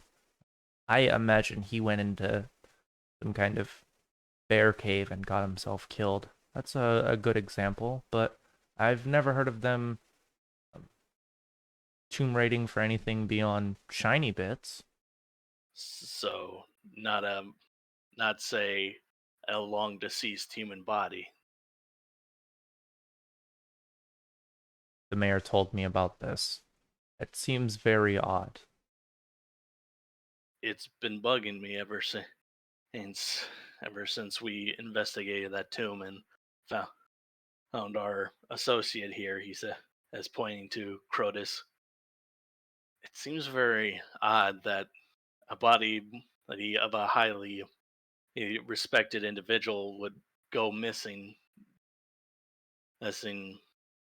just as the same day or perhaps just after a goblin raid on the town happened, and it's been bugging me. We have no leads, and the only clue that we got was a used cloak of summoned skeletons. But I don't know. It could be unrelated, but The it's theory for which I've provided to Mayor Deverin is that the quote-unquote Longshank that was involved in the raid has some kind of personal vendetta within the town. She's not entirely opposed to the idea, but she was not particularly fond of it, for which I can understand. It's not founded in any facts, it's just a suspicion I have. I can't think of any other reason for which you would desecrate a previous priest tomb.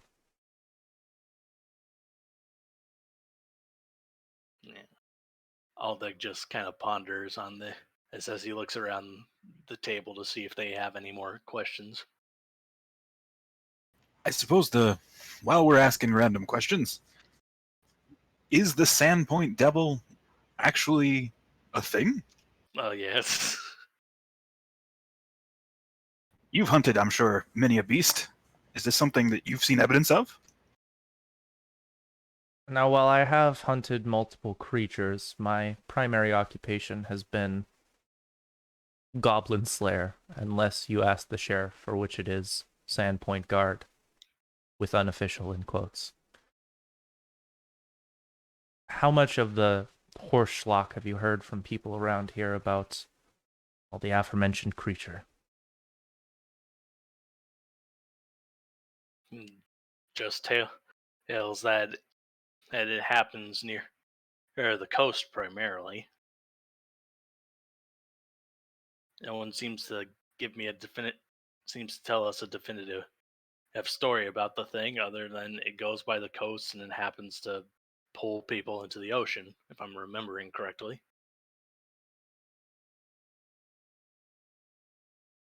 I'm inclined to believe you've received a lot of misinformation, which is most likely not a fault of your own. A lot of people within this town and the surrounding area have many different versions of this beast within their minds. Though, if you get a large enough of a sample size, you start to see some similarities, which has led me over the years to believe that this creature is more than a myth, seeing as most myths are founded in truth. It showing up in the dead of night when you are alone seems to be a common factor, which leads me to believe it's some kind of predator. Though it being a large stallion is something I've heard brought up multiple times, so that's a possibility.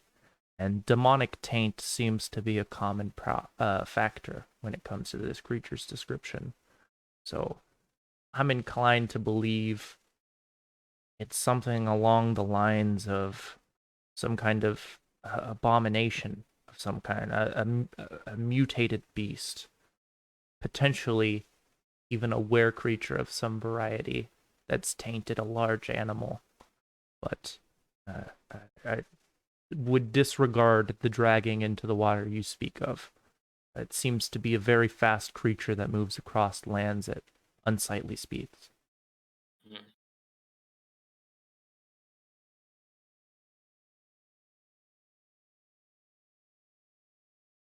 I know this is like in the middle of a conversation, but I would ask that we take our 10-minute break real quick. All right. I'm sorry for this, but Yeah, we that's will fine. call it 51 after. Sounds good. Gotcha. I'll be right back myself.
Thank you for the follow, Zenu of Games. Sorry, I don't normally chat when I'm doing my tabletop games. I don't normally chat with the the chat that much. But thank you for following, and I hope you're enjoying.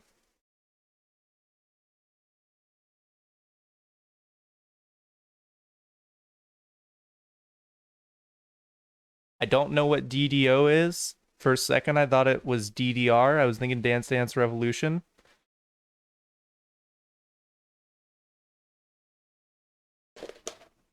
But I assume that's not what that is.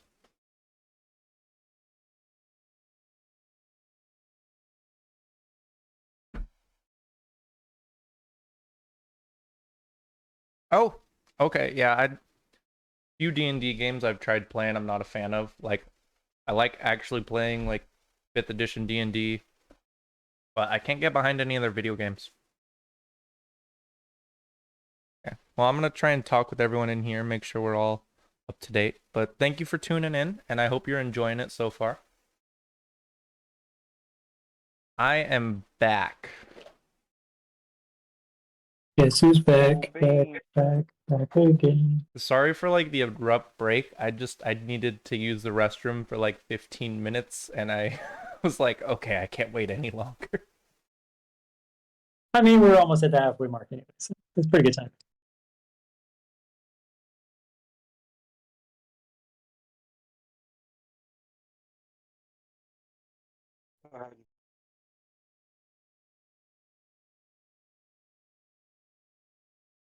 Is this session feeling better to everyone who's here so far?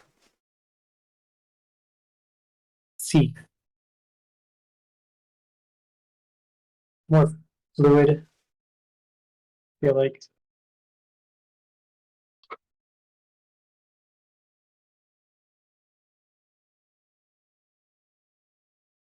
Yeah, so I'm getting a feeling with your guys' group that you wouldn't like the beginning of Giant Slayer or Ruins of Aslant. Because like this game right here, while it's not like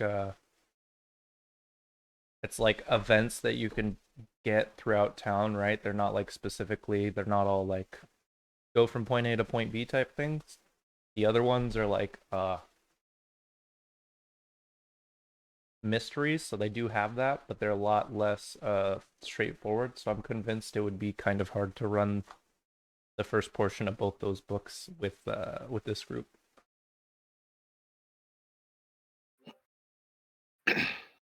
Though I think it would be an interesting challenge. Like I can see how you do it. I just think it would play differently than other groups, which I guess is kind of how it is with pretty much every group, right? Every group plays a little bit differently. Right. Pretty much, yeah. I also find like I play different online than I do in person. And it's just because I can see things differently in person compared to online. Right. That's Some fair. people. Yeah, I think yeah, picking up on social cues is a little different too. Mhm. I'm back. I definitely run things different online and play things different, like you said. It's a different medium, right? Like we're not all sitting around a table with each other. I don't even know what half your faces look like, so when I'm expressing things, I might know what it looks like, but obviously you guys don't.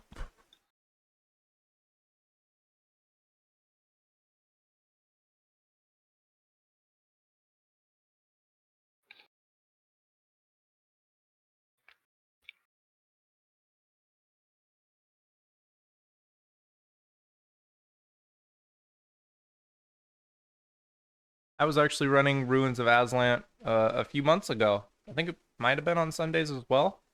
I'm not a big fan of the first chapter, and in fact, I think the whole first book is a little convoluted, but it seems interesting to me still. I'd be willing to run it one day. I've never played a game like this in person. Like a game like what? A game like this in person, like Pathfinder or Dungeons or anything like that. Pretty cool, It's man. always been You gotta try Uno it or sometime. something like that. I mean, I'd like to, but I think it's just finding a group in my general area is kind of difficult to do. That's normally a big factor for most people when it comes to getting into online games. Like, there aren't that many Yeah. people in this town that enjoy the same hobby as me because I live in such a small town.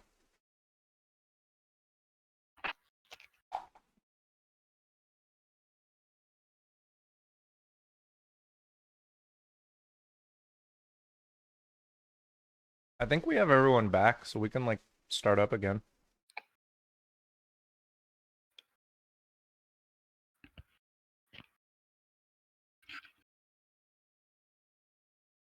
All right. Were there any more like questions you have for Shay? I don't have any. None for me. Okay. Then she'll like take this as like a polite moment to bid everyone a farewell. She has to go get a few hours of rest so she can get out of here and go resume her job. All right. Thank her for her Is time. Miko still running around? Like, does she actually serve food or does she just cook and play music? Sometimes she serves it. Normally it's Bethana, but sometimes she does. And yeah, I think she's like, as you guys were talking with Shay, like she's provided you with your meals. Gotcha. Since it's evening, I would want to either approach her or if she comes by the table, I would want to maybe try to find out some more information about her family, like her brother, because I kind of know about her mom and I know the deal that's going on with that, but why is her brother also dead to him? Okay, so right before you mentioned the brother, you cut out for a few seconds. Like, well, not cut out, but your Oh. volume went down, so I didn't hear that part. I was just saying, so like whenever either she comes around or if like I see maybe she's just like monitoring the bar tavern, just ask her, maybe find out like what's going on with her dad and her brother and herself. Because like it seems like there's some stuff going on there, and if dad's leaving town, maybe he needs protection getting to where he's going. Yeah, I think she'd basically just tell you, like most people in town would tell you this. My brother, uh, my father never believed that he was actually his child and grew up in an orphanage. He grew up at the academy, actually. And I got into a disagreement with my father a few years back about this, and he wasn't really happy. It led to my brother leaving town. And shortly after, because of the way my father handled it, I left town as well. And ended up finding my way back here once I decided to settle down.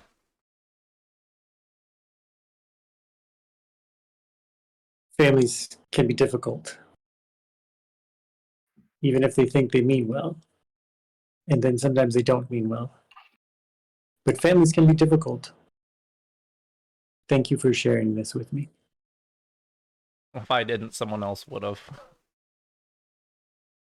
Chuckled at it I a would little not bit. have assumed to ask behind your back. I appreciate it, Rakis.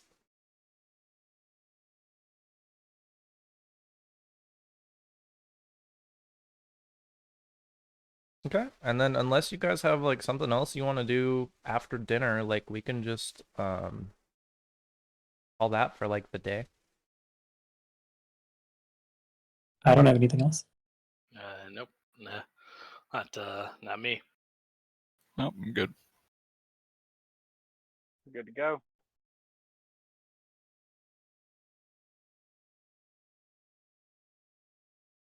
Okay.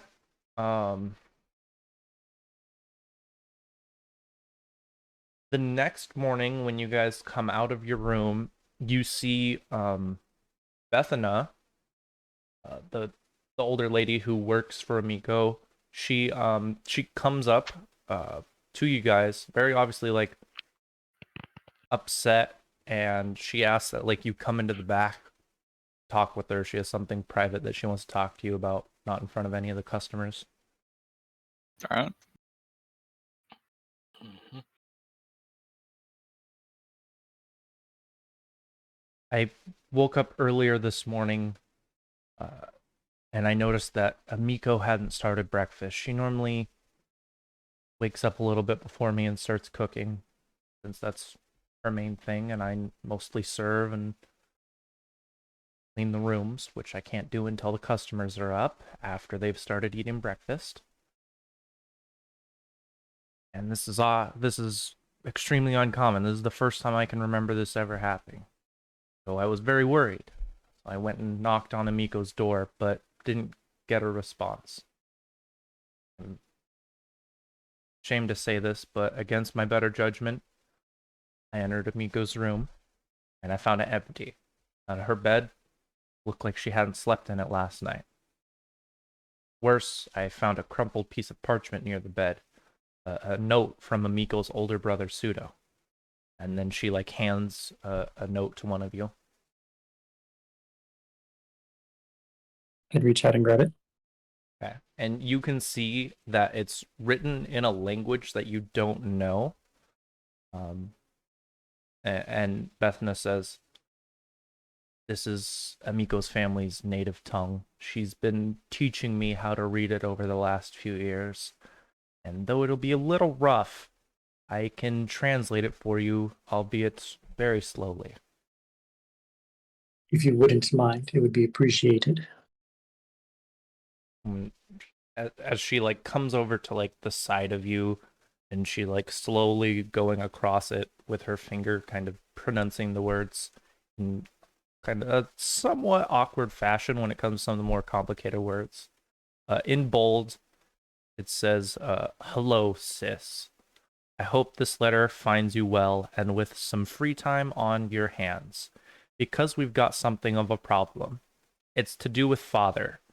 Seems that he might have had something to do with Sandpoint's recent troubles with the goblins, and I didn't want to bring the matter to the authorities because we both know he'd just weasel his way out of it again.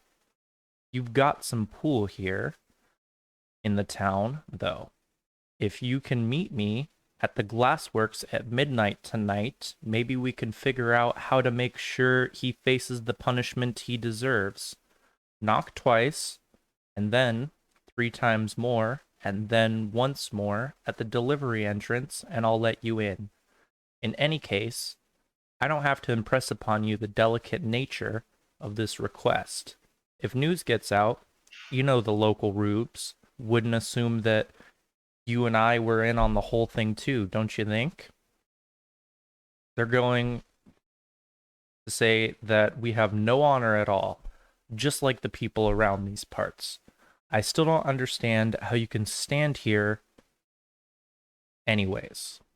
Don't tell anyone about this. There are other complications as well, ones I'd rather talk to you about in person about tonight. Don't be late, Pseudo."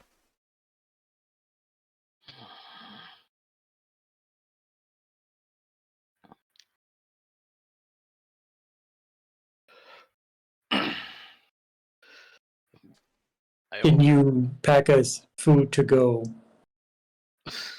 We need to go investigate. He wrote little with that. I can go get you some salted preserves, but the glassworks is only a few blocks away.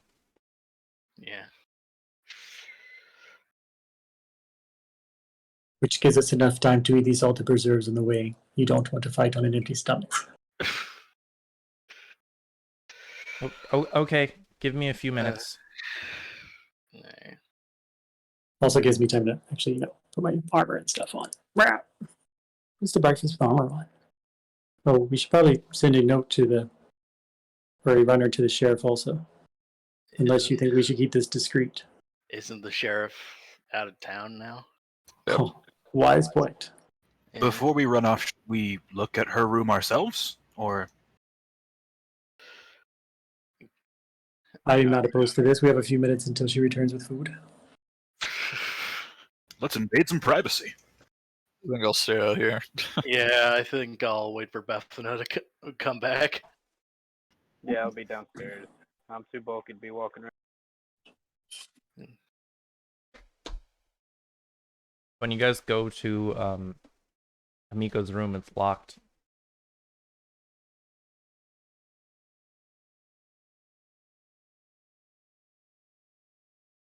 Okay, I guess we won't. I guess we won't. And after like 10 minutes, you see Bethna comes up to you guys. She's carrying a tray, and it has like 5 meals wrapped up in some cloth. All right. Bethana, do you happen to know anything about this pseudo fellow? Oh, other than being Amiko's brother? Pseudo is something of a scandal, at least when he was born. He's a year older than Amiko, and he's a half elf.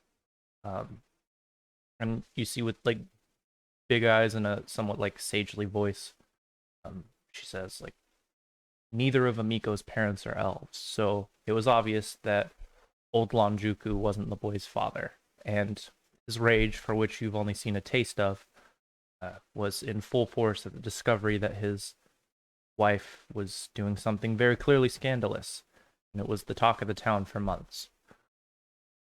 Lonjuku's wife, Atsue, never revealed who the father was, which is a testament to Lonjuku's stubbornness that, well, they still remained married after the fact. Pseudo was handed over to the academy to be raised outside of the Kajutsu family, ignored by his father, and forbidden to visit from his mother. Amiko started visiting him in secret once she learned about him at the age of 10, so quite some time. Visiting him only a few times a month to keep him company, just generally trying to be a decent person. Bring him food, promising things probably beyond her control, like them being in the same house one day. And then back in 05, there was a big argument between the siblings.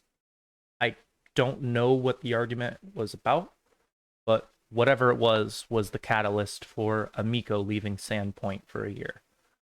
And then she went around Varisia making her living as an adventurer. After about a year, she came back to Sandpoint to attend her mother's funeral, and Pseudo was in town at the time. He was very public about his opinion that his father had pushed his mother off a cliff to her death, and during the funeral there was a confrontation. Lonjuku nearly broke Pseudo's jaw with his cane, after which Pseudo cursed him and left Sandpoint. Amiko has tried to reestablish contact with him multiple times, but has never been able to track him down since he left. I'm worried that Pseudo's up to no good, but since the sheriff isn't here, you were the only people I could think of going to. And I beg that you head over to the glasswork and find out what's happened to Amiko as soon as possible. Sounds like a lovely fellow. Now, Chance sounds like he's not gonna surrender willingly. Or at least the chip on his shoulder is big enough that he might hate the idea of surrender. But I'll give you my word as a paladin of Torag that we will stop this this Suto, sorry, and find a Mako. That's all that I'm asking. I hope there's no violence involved. He's a hot-headed man, but he does love his sister. Please find Amiko and make sure nothing too bad has happened to her. Mm-hmm.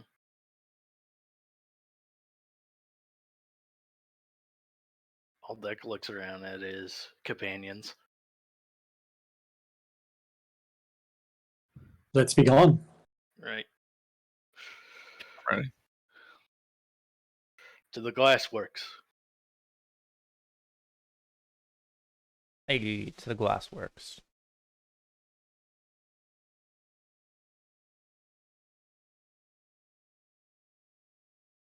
I guess you guys haven't actually been there yet, have you? Nope, we learned about it yesterday. Nope.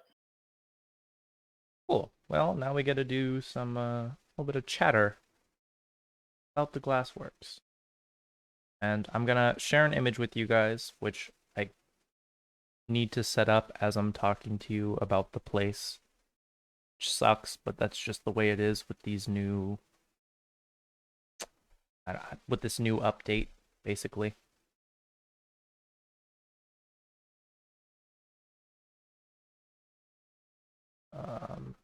Fuck. Where's the picture for it? Images. Glassworks. There we go. No.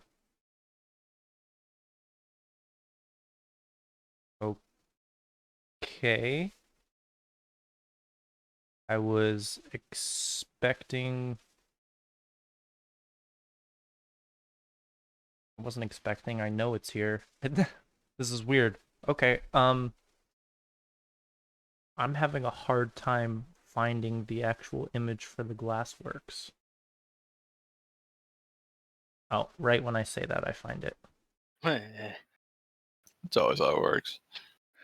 Okay. So, unlock. Perfect. You guys should be good to go with this new image. I think. Please pin that to your hotbar so you don't have to ask me to reopen it a bunch of times.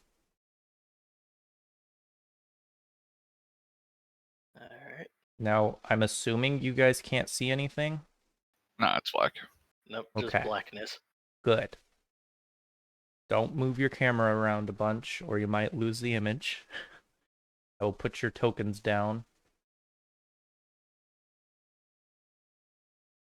And give you appropriate visions, for which I hopefully don't have to do much because there isn't going to be a bunch of, say, darkness. And now can you guys see things? Yeah. Yep. Okay, so it's... How do I specifically pin this? What was that? How do I specifically pin this to my taskbar? Honestly, dude, I'm having a really hard time hearing you again.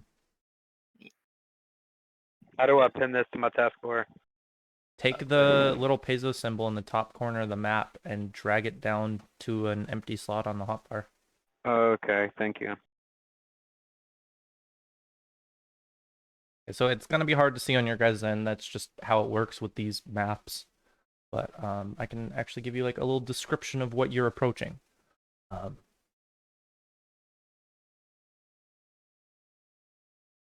So the process of glassworking, is anyone here familiar with it? I assume no, but I'm still going to ask. Yeah. Mm, A little bit.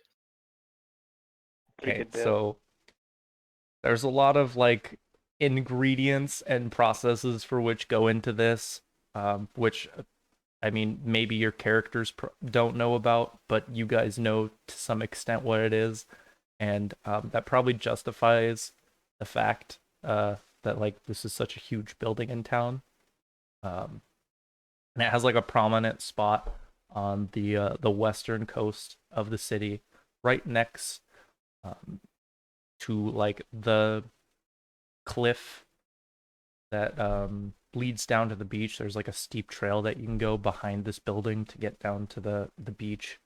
The only actual beach access you have in town, which pretty much no one uses besides the workers here because they're normally traveling up and down that to get sand multiple times throughout the day, which is a key resource in making glass.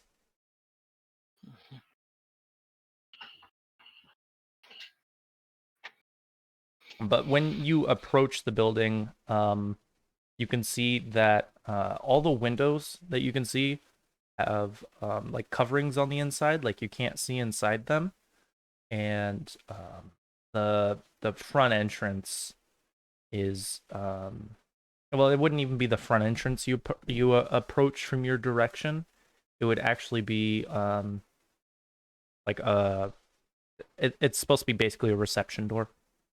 So kind of the front entrance, but not really. It's a little confusing, the floor of the layout. The front entrance isn't actually at the front. And as you So pretty guys, much like a side entrance. yeah, it's kind of a side entrance. It's a weird layout, to be honest.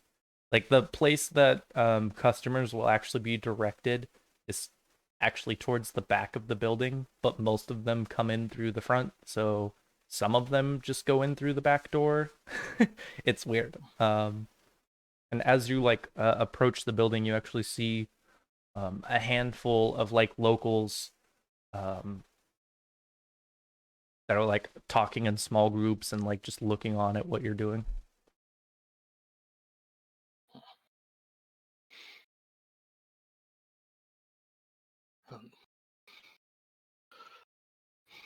Does the place look open or is it closed?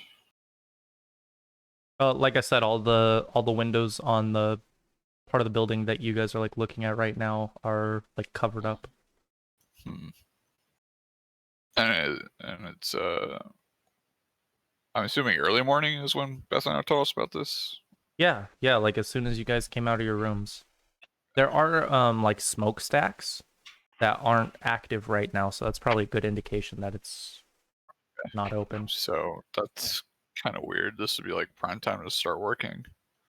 Yeah, there should be people working here, unless for some reason like they have the day off, but that's very uncommon. Alright. The group, do we want to go over to the delivery side and see what we can see there? I mean, we could try that knock if nothing else. Seems reasonable. I mean, Maybe we could hear something. Maybe the front's closed and they're still doing the deliveries in the back. It's possible.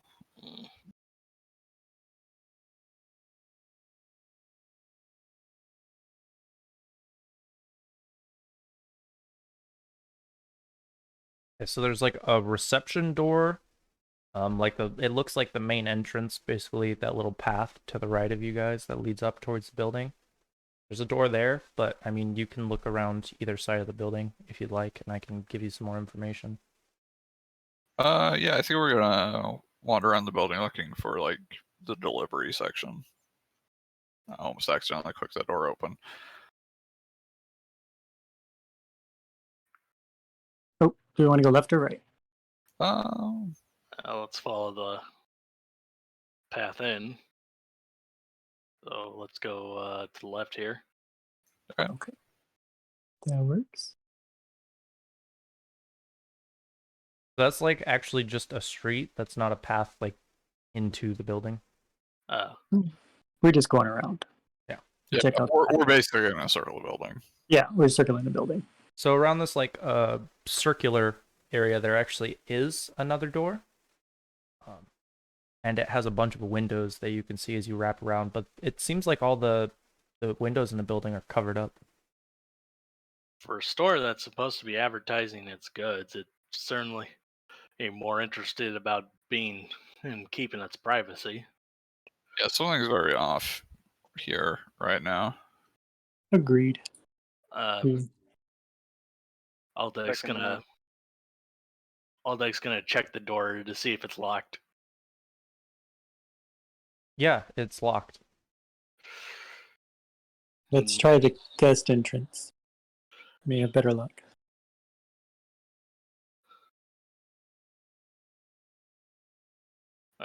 From the beach, or back the way we came. Yeah, back Are the way we we can. capable of breaking doors? I mean, we can, but let's not do property damage just yet. As Yeah, you guys I are also like, like to try that knock first before we. It's also a glass place, so maybe breaking a window instead of a door, because they can actually fix their own window. Aldec's gonna try to open the door again. yeah, it's locked as well. Locked from both sides, and I don't think does anyone here are versed in breaking and entering. First, let's finish scouting around the building, and then try that knock thing that was listed in the note. So the note was left for Amico last night, we assume, correct? Yes. So if Amico is here, I don't know, wouldn't it give away the fact that we found the note? If there's a surprise inside? Right. Possibly, but they could assume it's Amico as well, which could be door advantage. So, like either way, as soon as we break one of those doors, I'm assuming somebody's going to hear us. Yeah, good point. So we might as well try the knock anyways, since we're going to get found out. I don't know. Do Either we? way. I don't And know. besides, if we're going to break something, we should go do it at the delivery area because it's more secluded, most likely. You guys can see that as you've been hanging out around the glassworks that more and more people are approaching.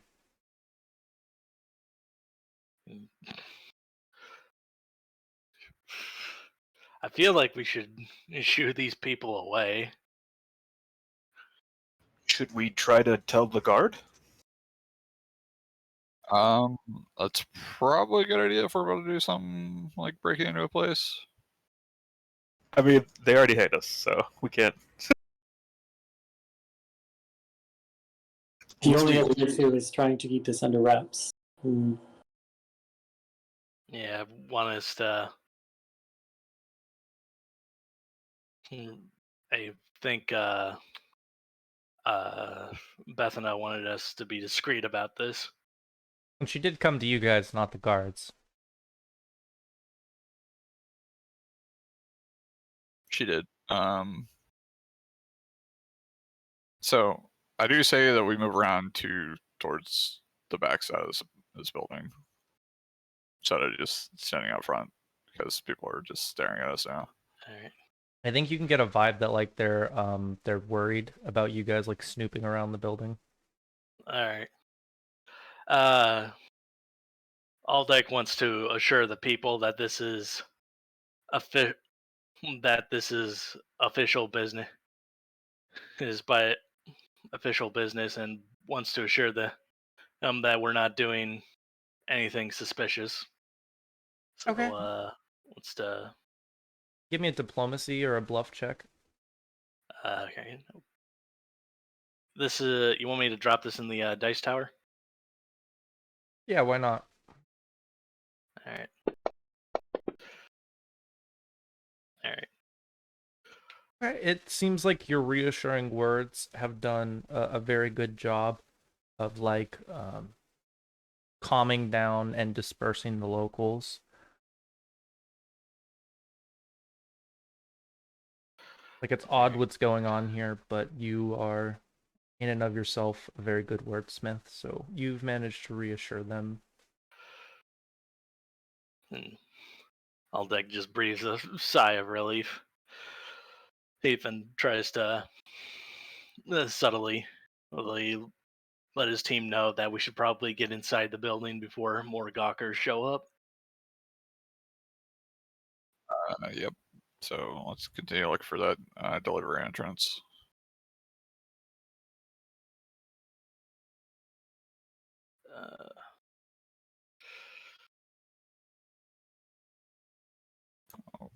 Oh, there it is. I think as you're walking around the side of the building, you actually see a large like exhale of smoke come up from the smokestacks at the top of the building, almost like there was some kind of buildup. That can't be good. Yeah. Does anyone here know about engineering like that? I have profession smithy. And so unless furnaces might be the same, but yeah, like those weren't going, and all of a sudden it like puffed out. That doesn't seem right, does it? There's one less entrance. I mean, I imagine that means someone's working the ovens right now. So you as you guys are walking around the building, you see like a set of double doors. Do you think it's gonna be the delivery entrance? I mean, looks like there's more space available. Yeah, if it was opened up, you'd probably get like a card in there. Do you want to try the knock of this one? Yes, let's give that a shot, and then otherwise, I think we should probably just go in this door. Less stalkers. Okay, so Two two, knock, two three knocks, blank, 3 knocks, blank, and then 1 knock. You don't get a Somebody- response. No one opens the door.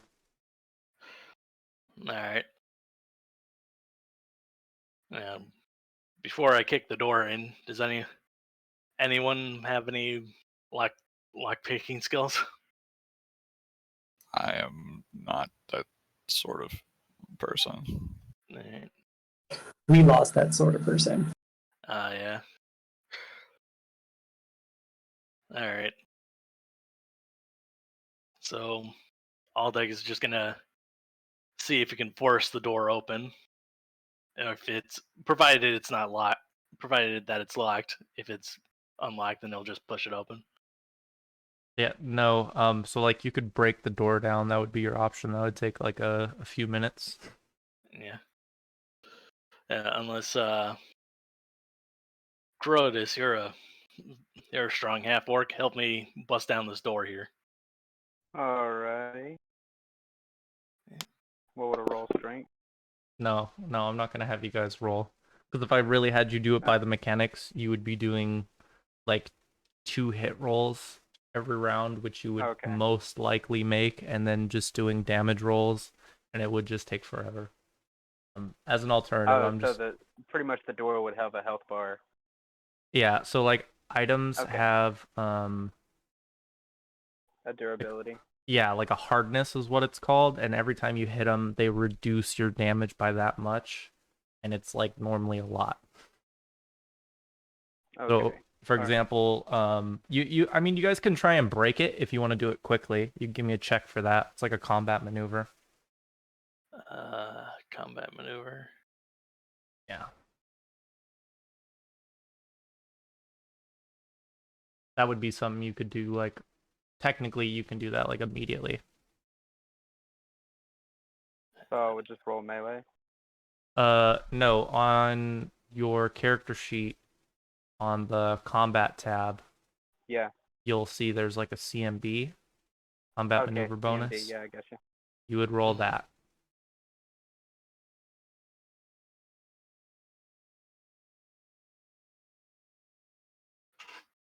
Yeah, that's not enough. So you guys would end up spending like 4 minutes together beating at this door until you like broke it down.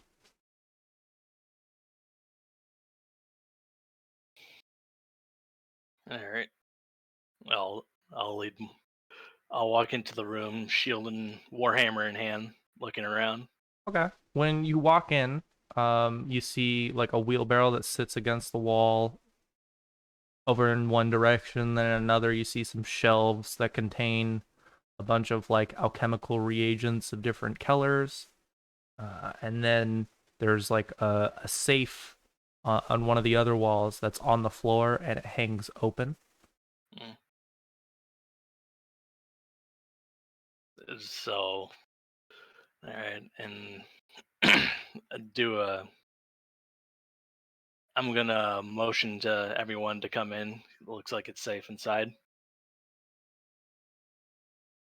And you can hear like quite a bit of a ruckus coming from the double doors to your north.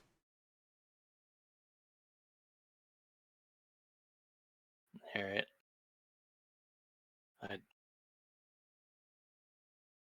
It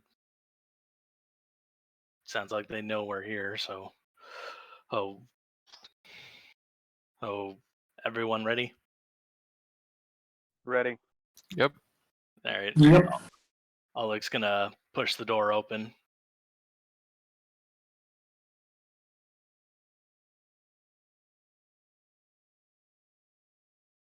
Okay, well, don't move. If you Oh. think there's gonna be combat, don't move. All right, sorry. Also, don't mess with the doors if I have them opened or closed. If they're opened or closed, it's for a reason. Hey, yeah, when you open up the doors, you can very easily tell this is like where they do all the glass work. It's very hot once you open these doors. You can actually see the furnace running along the left side of the wall in front of you. There's multiple skylights providing some natural lighting from the top of the building. And inside you see a bunch of goblins playing around with either glass tongs or body parts or a combination of both as they're basically trying to put melted glass on a bunch of different body parts they have that are in various degrees of chopped up. And in the center of the room, you see a medium-sized humanoid, and this is a distance away, so that's why I'm giving you the description I'm giving you, that looks like they've been coated in glass while sitting in a chair. Oh God. Jesus. Yeah. All right. Little grotesque. I would ask for initiative from everyone here. Alrighty. Alrighty then. Where? Funny. There we go. Oh my god, I rolled a 1 right after. Fuck. All right. Not bad. What the hell? There we go.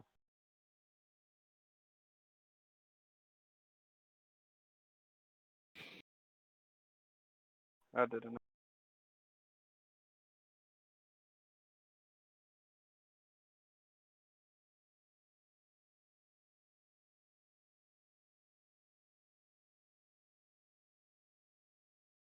Nice.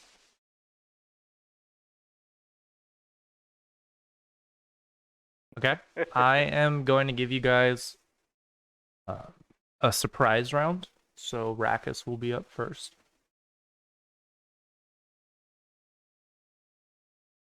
What is this building made of? Like stone? Primarily, yes. Some of the doors aren't, but most of them are. So the building's mostly stone, alright. Stone and glass. Alrighty then.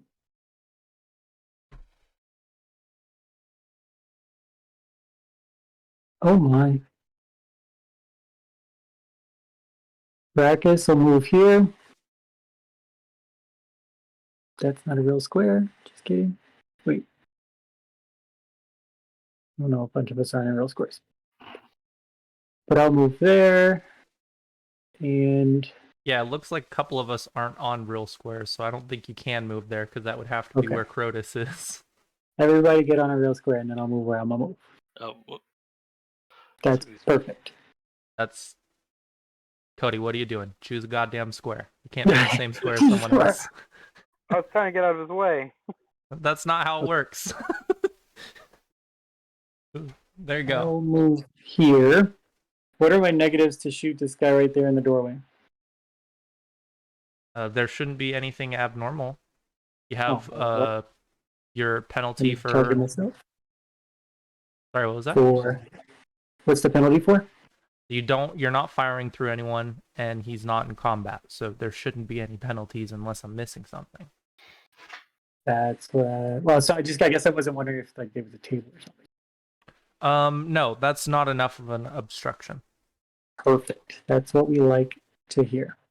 Then I'm going to target myself, give myself point blank.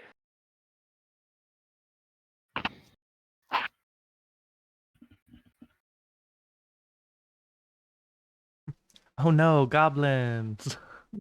Everyone's Then I'm surprised. Much wow. untarget myself. Target this guy. Hey, Kiefer, you can switch the Yeah. effect to target self, so you don't have to target yourself. You can just click the effect. Oh. Okay. There is a giant wasp flying around in my room right now, so if I suddenly become very quiet or loud, that is why. All right. At least you got roofers on your roof again. I don't have a screen on my goddamn window because my family are a bunch of cheapskates. And by that, I mean we need to, like, our freaking landlord won't reimburse us if we buy it, so we haven't bought it yet. Okay, yeah, I missed. It's his turn. Okay, I'm gonna reinforce the whole descriptive combat thing. Oh, I step forward and go bling, and I just wasn't really ready for goblins to be in here covering people with a class, so I kind of miss. Okay, we can move on to Crodrus then. All right.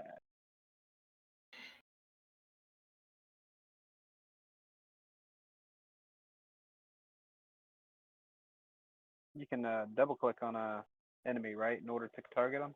Control click. Say again. Control click. Oh, control click. Oh. Also, I feel like you've gotten quiet again, man. I don't know. Let's see. When it's not your turn, maybe just put your output up a little bit. Or input. Input. Yeah? Is that the right Gotcha. one?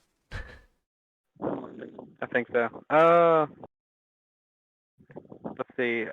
Am I able to get near them?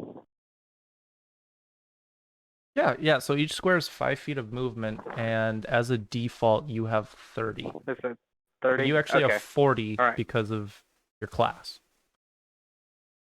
I run up on him with my sword drawn, and I take a really hard swing at his chest.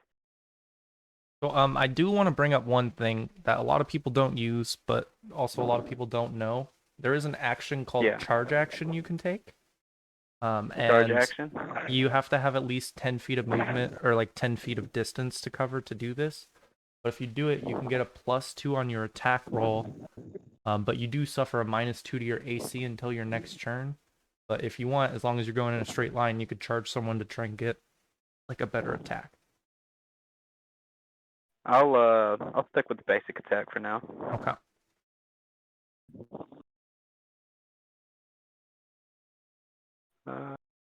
And I would roll my CMD. No, that would be if you're doing a combat maneuver. If you're just doing a regular attack, you would just roll to try and hit them. There should be a weapon that under is just like- actions, the one you used last session. Yeah. Yeah, that attack Gotcha. roll, the little yellow box.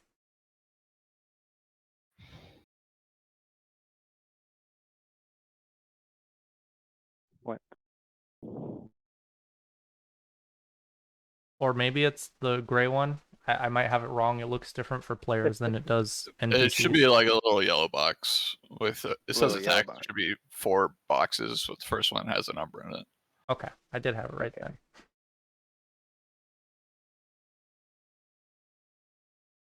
Because when you do the attack, Cody, you should end up with something that looks like what Kiefer's box did. So I don't think you clicked on the right thing. All right. So if you're on the actions tab, look at your falchion, and it has like its bar, right? Under attacks, there should be a +4. No, I got it. Thank you. Nice. That was almost a 20. Okay. So where it says like, I think it's like 2d4 plus something, click there, and then you can drag it over to the box or double click it. You say that one more time. The damage box So, to damage the right box of attack. to the right of your attack. Grab that, and you can drag it into the chat to roll it.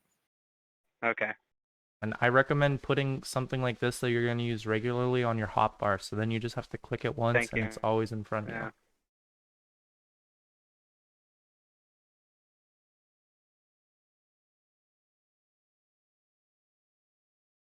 Yeah. All right. Take a swing, hit his chest, and take a step back in order to give me a little distance for the next player. All right. Now I could finish off that goblin, or I could run into the room and attack this one that's right here, Goblin 18. So, let's see. This might be a good time to delay an action. Because if you run in there, you will provoke. It's surprise round. Can they provoke enough surprise round? Yeah, that's actually a good thing. A good question. Technically, no. But the question is, are they all surprised? I Man. operate under the assumption that your characters don't know anything, so that's up to you to call. Nah.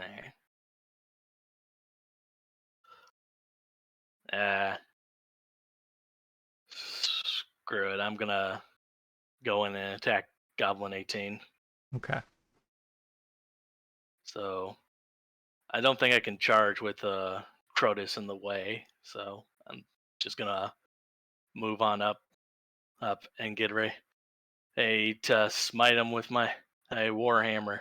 Or this goblin's about to feel the fury of Torag. Fuck. And I didn't. I didn't target him either. So I'm a dum dum on both counts. Okay.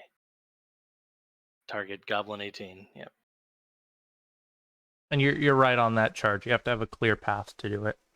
Yeah. Let's try it again. Fuck. Yeah, so Aldic, full of piss and vinegar, comes into the room. And I imagine that the little goblin ducks underneath his swing as it goes over his head. And that's all Aldic can do this round.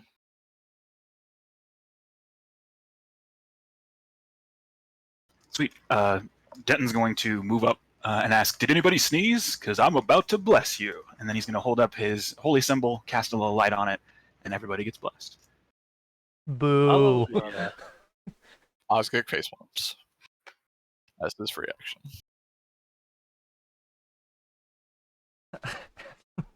Nice.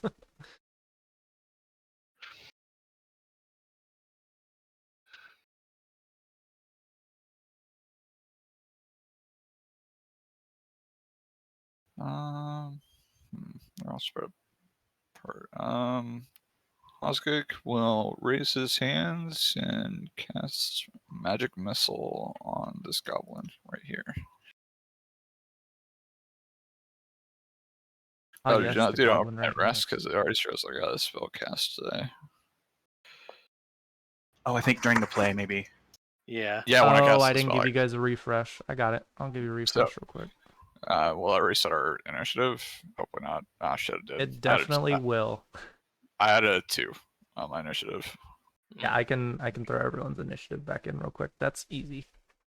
1, 3, 17, 2, 14, and 7. Easy fix. Oh, it reset everyone's initiative. Nice. That's awkward. Motherfucker. Well, most of them were before us. Yeah, there was like 4 before us, then me and Crotus, then me, and then like... There were 2 between Aldeck and me. Yeah. Fuck it. They haven't even gone yet, so it doesn't matter. Arbitrarily roll numbers with their modifiers. And looks like I need to roll 1 less. All right, I know we want to fight these goblins, but is it okay if we sleep first?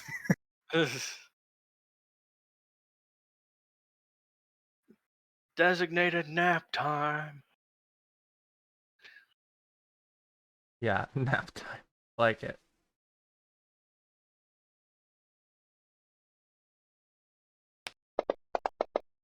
Okay. Descriptions.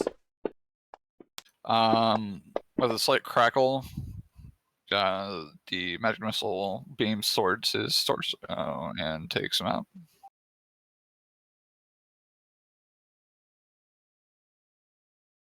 Let me click the magic missile to show that I cast it.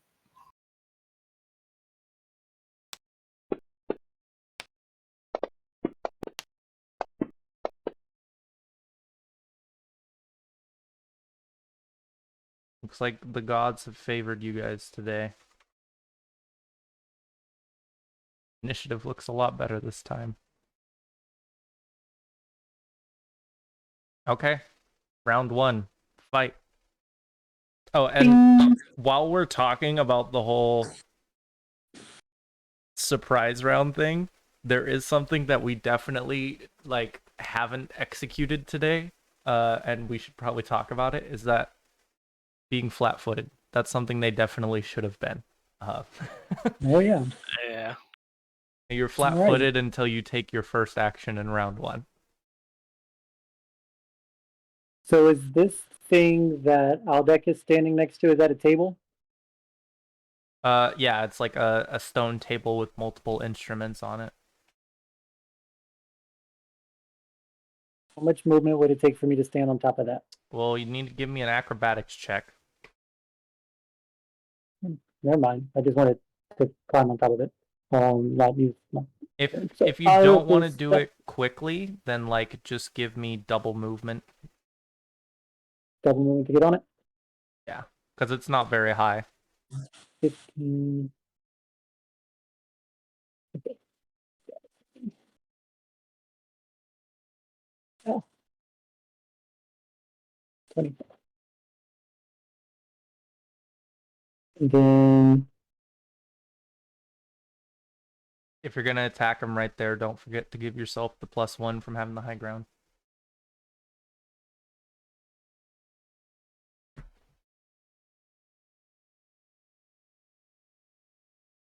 can I shoot over his head to this other guy? Would that just be the -4 like normal? -4 then +1 for being at a height advantage, so a -3. So you're gonna get the -4 for shooting through him, even though you're higher up, Right. and it would provoke unless you have some special ability I'm not recalling. I don't. Okay. But I'll let Aldec try to take care of that guy. Okay. Do I still get that height advantage? Yeah. Okay. So the height advantage is something everyone gets. Doesn't matter what's going on. That plus, if you're higher up than someone, you always get a bonus to hit.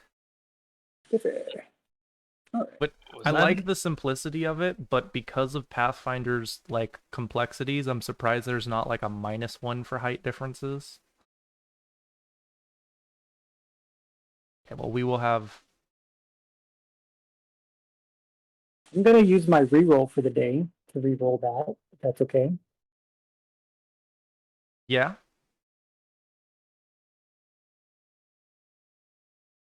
Better.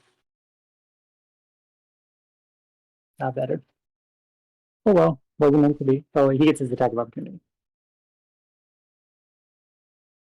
Is he not still flat-footed? Oh, that's true. You're right. Dang, I forgot. That's why I let you go through with your roll. I would have told you not to.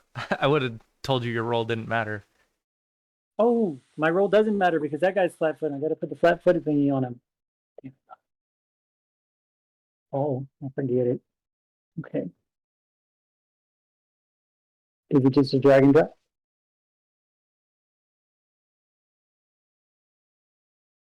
There you go. You can apply flat-footed in the modifiers box in the top right. So the next roll you make is versus their flat-footed AC. I think you put flat-footed on yourself and not the goblin. You definitely did. I got it. Yeah. Just get yourself a new flat-footed for the enemy. You can drag it onto him either on the combat tracker or on the map. Okay. Oop. That work? Yeah. Yep. He's got a little icon. All right. And then -3.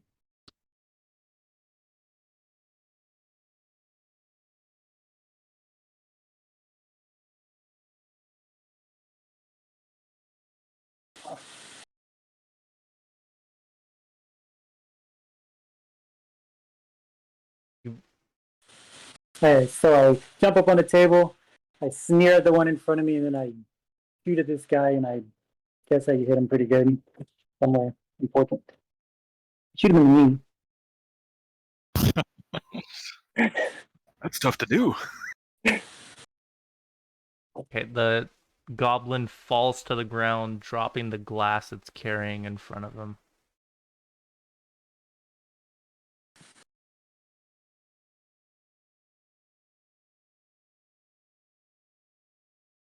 You guys hear a goblin screaming as it's carrying this burning tongue running in your direction.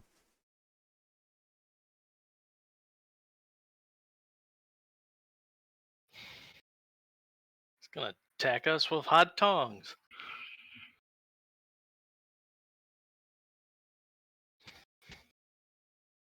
And it ends its turn. Okay. I'd like.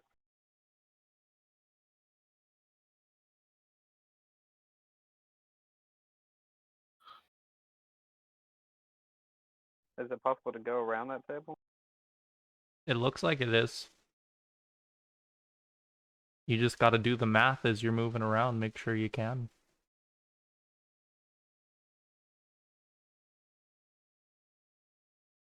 Is that right? I mean, it did the math for me when I clicked on them. It showed that I had 20 steps. Yeah, but like in this case, it doesn't really matter because like I know, but you should get in the habit of knowing how far you're moving. Yeah, I moved 20 feet. Or did I move? So you actually moved 25 because you would have had to go 5, 10, 20, 25. Okay. All right. Okay. Okay. All right.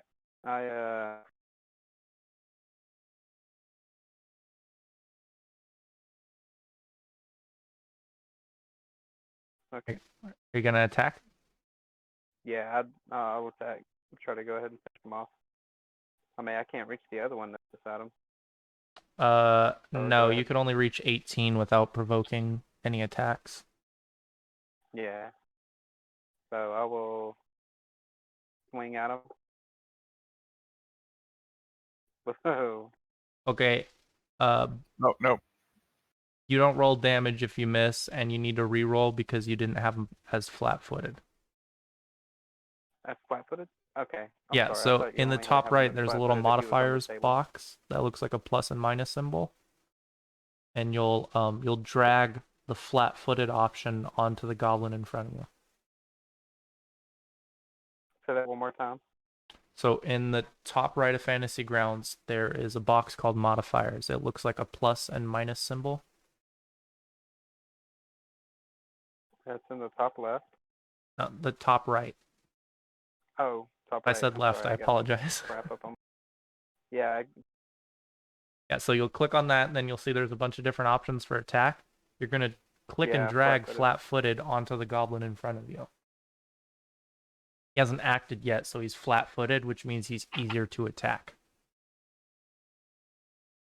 And it's not like you're always flat-footed at the beginning of a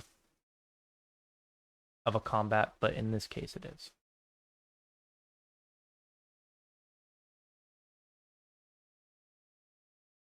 If it would let me drag it, that'd be nice.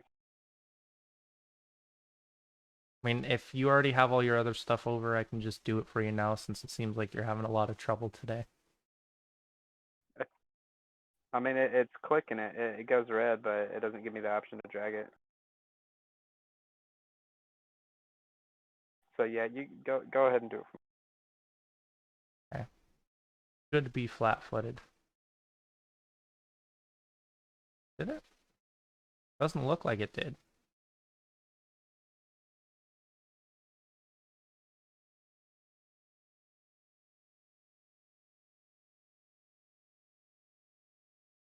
Okay. How did you end up applying it, Kiefer? Because the way I used to be able to do it is not letting me. Didn't you just click? So if you click flat-footed while you're targeting the creature, it should apply it. Okay, yeah. So I have it clicked. Okay. Then just roll the die.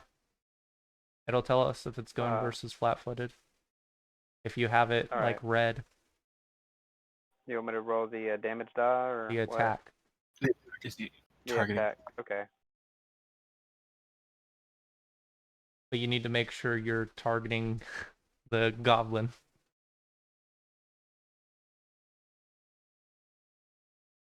You need to retarget it and then click the attack, or re-click flat-footed and target it.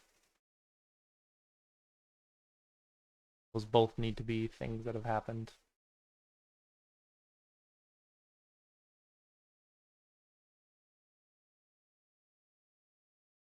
It added it, didn't it? Yeah, yeah. You can see it says Okay. FF. That's for flat-footed. All right. I So can why go is ahead and- it saying crit 18? It's just I a have no fashion. idea. Falchion square range is 18 to 20, isn't it? Yeah. I'm only asking because it doesn't say that for his. Oh, I guess it does. That's weird. Okay. For some reason, his weapon shows the crit range, but it doesn't for other people's. It's probably because our crit range is just 20. Oh, you're probably right. Okay. Well, a miss. They calculated it properly. That's what the FF is for.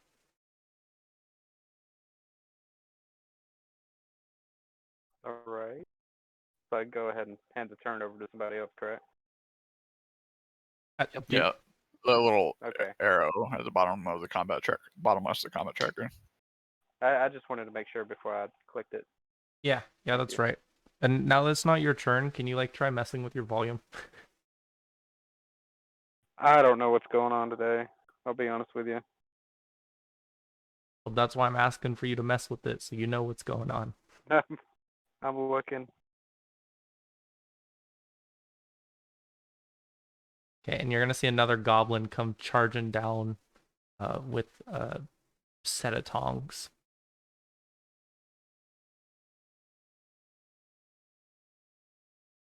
How's this?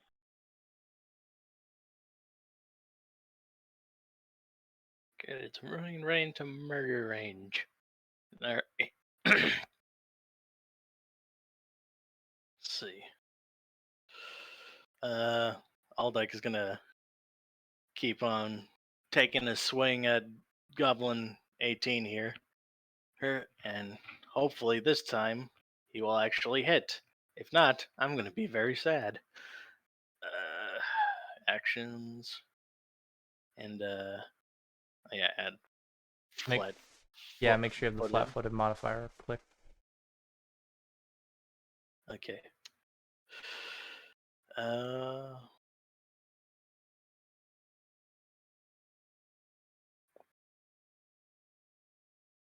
Hey. All right. Sweet hit. So one realizing that the side swing is not working, he goes back to his tied and true, smash their heads vertically like a hammer hitting a nail,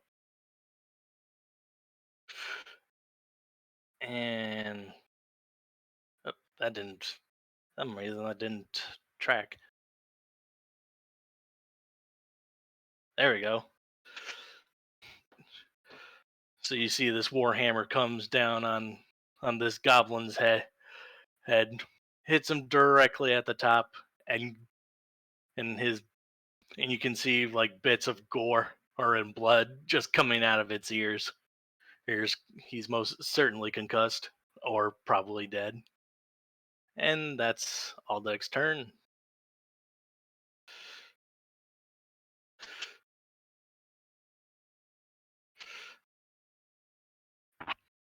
Okay, and this goblin is actually gonna go get up on top of this table.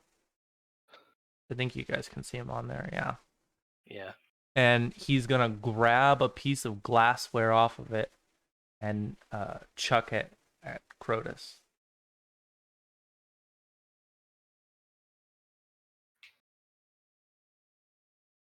With all the appropriate penalties.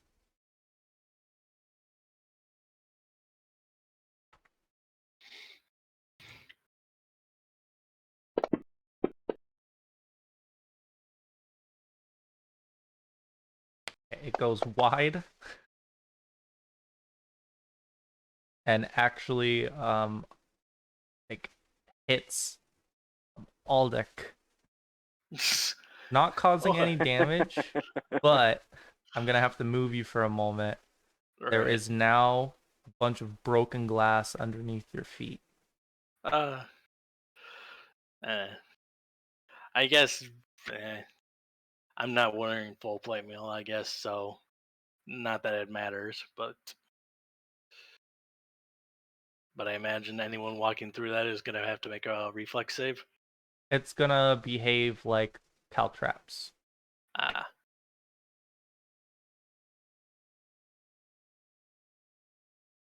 I guess we do have a few people here who aren't familiar with those, though, so I will quickly describe what that does. So, caltraps, I'm sure we all know what they are. They're a bunch of little metal Yeah. spikes. Also, I would say they might be Legos as well. In this case, they're not, but I think Legos are real life caltraps. Anytime you move into an area covered by caltraps, so it won't affect Aldic when he moves out, but if someone moves through this area, there's a chance that you step on them. I would basically roll a d20 with no modifier against you. If you have shields, armor, or deflection bonus, those don't count against this attack from the caltrap. If you're wearing shoes or just anything on your feet, you get a +2 armor bonus. If it succeeds, then you obviously step on the caltrap. It'll do 1 point of damage to you, and then your speed is reduced by half because your foot is wounded. That movement penalty will last for a whole day until it's successfully treated with a DC 15 heal check, or you receive at least 1 point of magic healing. Charging or running creatures that hit caltraps have to immediately stop, and any creature that's moving at half their speed or slower can pick its way through the caltraps without having to have any problems with it. So you can avoid that whole thing I just spewed out there.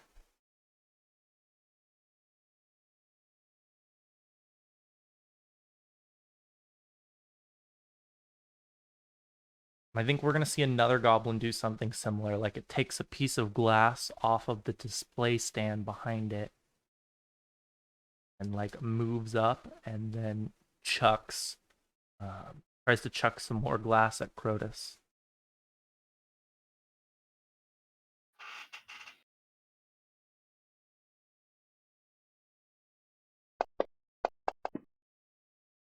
Once again, horribly missing. This time landing on the table behind him. You'd think I'd be an easy target to hit. So, if you want to know mechanically why it's not, it's because it's an improvised weapon and he's firing through friends. So improvised weapon gives Okay. you a penalty because they're not they're not proficient at throwing glass bottles at people, uh, and he's trying not to hit his friend. That's why it's so hard. That's the end of his turn. And then this goblin all the way back here, he's just gonna spend his turn running down. yes. Get within murder range. And that's the end of Goblin 4's turn. All right, so I'm going to move 25 feet. Avoiding those broken glass parts. Walk up to Crodrus and say, I know not being able to hit the enemy in combat can be maddening. And I'm going to poke him with my ability, Visions of Madness. Up until now, I've only done it on enemies, but I can give you the good things. So I'm going to give you +1 to attacks for 3 rounds. At the cost of -1 to skills okay. and saves.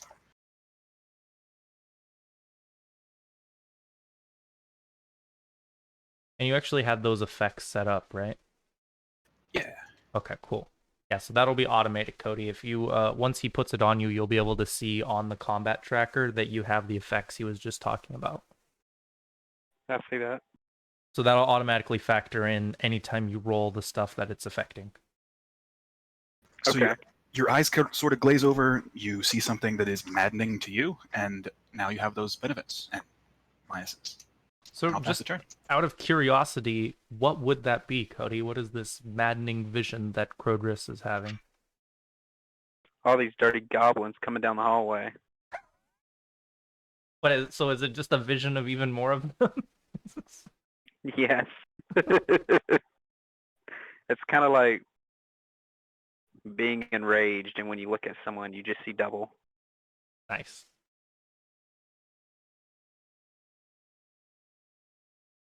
I love that the vision of madness was used on the barbarian.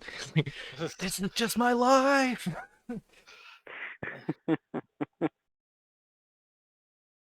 Move here. And I will cast Magic Missile again, targeting the one up front. Careful there, David. You might want to save one of those charges for practice later. Got 2 more after this cast. I'm targeting him, right? Yep. Doof. So, kind of weakly chanting the spell, almost half-heartedly, and targeted at the chest. Comes from I your kinda, central diaphragm.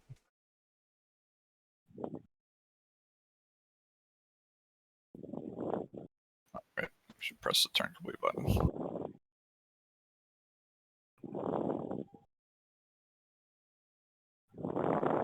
Alrighty. Someone is Hi. breathing, and I can hear it, so please use push to talk.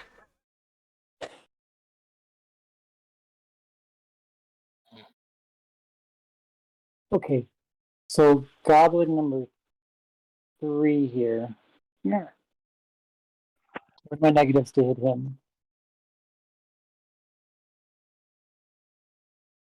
I guess They're is are my teammates considered in front of me? Like they're diagonal?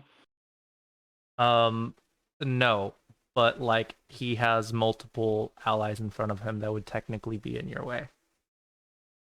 Ooh. Yeah, it's weird how it works. Yeah. No. I'm quite lenient with it, but I try and not like veer too far away from it. Well, yeah. So actually, so would that be negative? So you get the -4 from firing through someone, but you get the +1 from height advantage. Okay. So I'll just go after number 4 because he's only got 1 friendly in front of him instead of 3 who has 2 friendlies in front of him. So Make it a little. the number of people in between you and the enemy doesn't actually matter. Oh, okay. It's just, is it 1 or more? Unless there was like a large person in front of you, like a large creature can block. That would make sense. Yeah. Like, yeah, can give you like full cover. Okay. So -3. Got that. Not flat-footed. Let me roll my deck.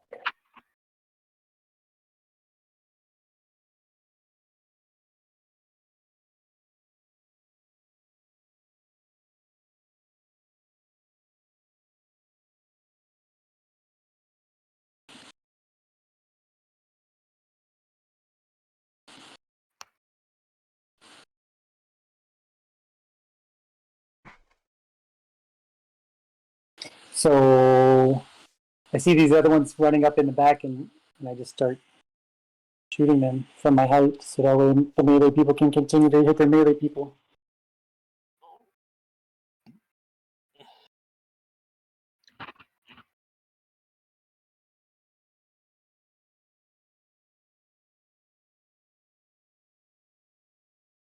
And the goblin at the front is just going to swing these like oversized glass tongs that it's holding with both its hands. It's gonna swing the hot metal, or not the hot metal, the hot glass on it at you.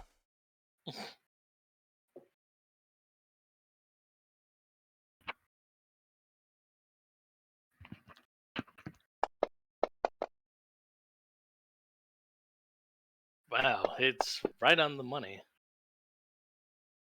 And there's this searing, you can feel it just coming through on your armor. You can feel the heat as it passes it and starts to just be harbored in there. Ah, this is nothing though. I work in the forge all day. Ooh, what does this wound say in Dwarven? It says, "Oh my God, the burning!" Exclamation mark. Yeah. All right. I'll take each movement 5 points. Yes, unless you're doing diagonals, every second diagonal counts as 10. 10. So okay. So your first diagonal's 5, and your second one's 10. All right. So Okay. that's 15 feet to move where you are right now. But if Alright. you move there, because you moved here, so now you're in the threatened area of Goblin 2. So if you move here, you would provoke, because you're leaving his area that he basically, like, can threaten. Okay. So do you want to do that? Yeah, that's fine. These Okay. bastards can't swing for shit. Yeah, flanking is not the easiest thing to do.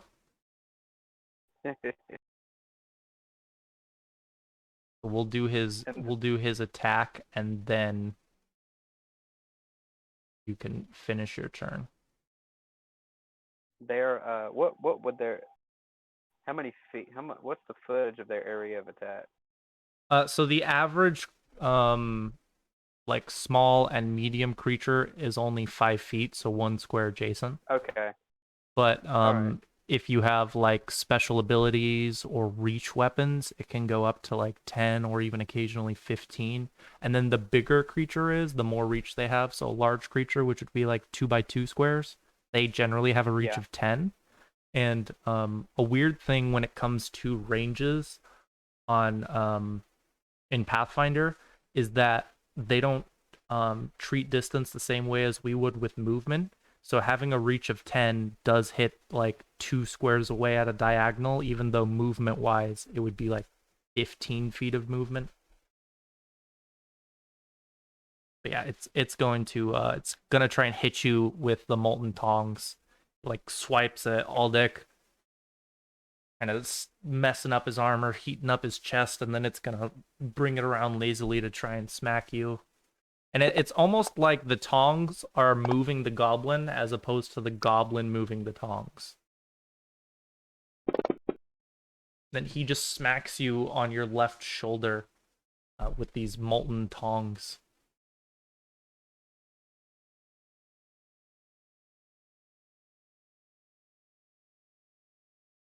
So does that stop me in my tracks, or can I still No, you can push keep forward? going. Okay.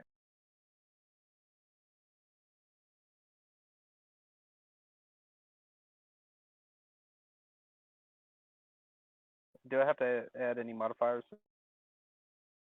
No. Alright. So I take my sword, I bring it up over my head, and I bring it down really hard. Just imagine slinging a sledgehammer down onto the ground, trying to bust just as hard as possible. And I call him a weak cuck.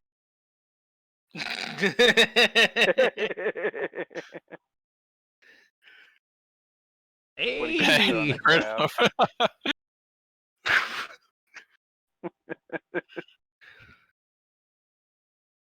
So do I do my damage hit now? Yeah. Yep. Okay. 23 damage, Jesus. Yeah, he was a cuck. That is the He's a big deadest cuck. goblin you guys have seen so far. Just like bifurcated him in half. I turned back, and Even if I wasn't, this is the first goblin that we've taken from full health. Like, so generally speaking, after you lose your HP, you can like continue to take damage up to your Constitution amount. This is the first goblin we've taken from full HP all the way down past their con amount, so that would have been an insta kill using regular rules. I turn back and I look at my boy Denton and I say, "That's what's up." Thumbs up. All right. Like Aldic seen Crotus just cut this poor goblin in half. Feels like he needs to step up his goblin killing game. And so he's gonna take a look at Goblin 2. Control click, there we go. And bring the hammer down once again. And hopefully gonna make it 2 swings, 2 kills in a row. Swing bada bada. No, it is not. Uh, and this little bastard goblin sidesteps like to the left of Aldec's swing and, avoiding getting his head crushed. And I could move, but that would.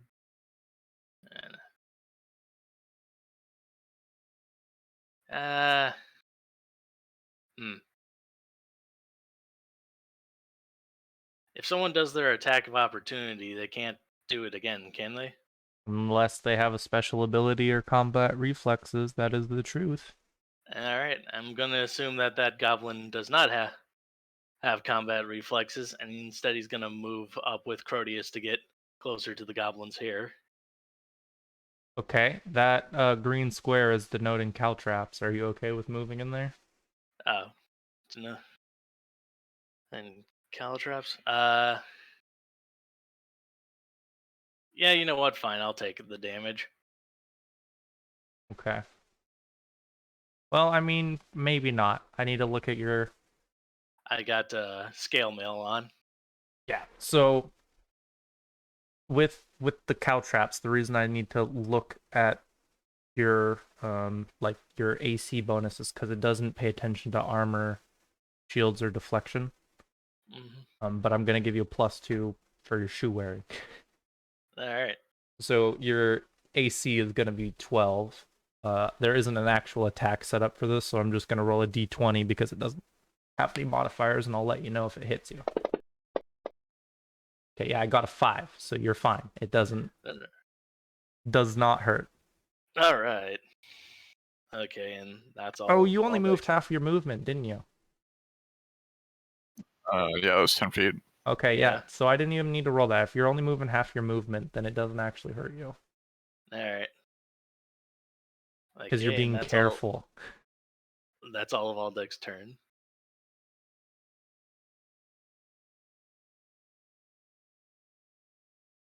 Okay, this goblin is gonna hop down off the table, move over to Crotus, and try and hit him with a dog slicer that he pulls out.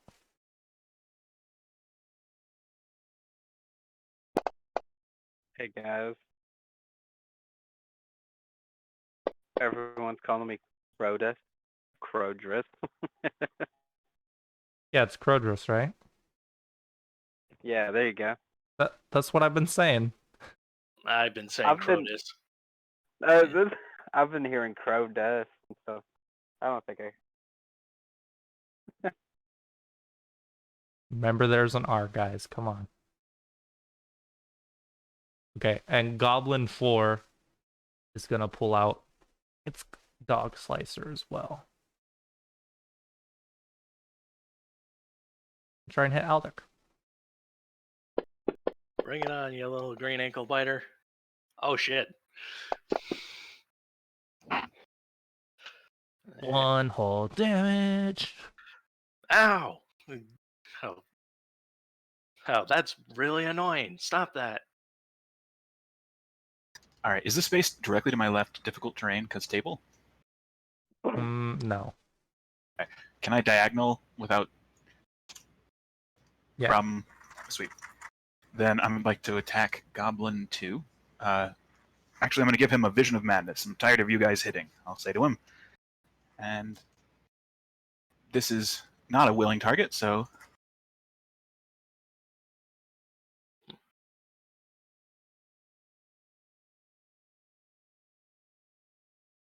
Easy.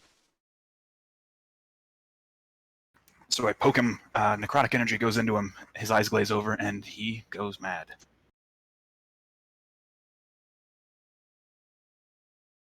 Short people are usually angry.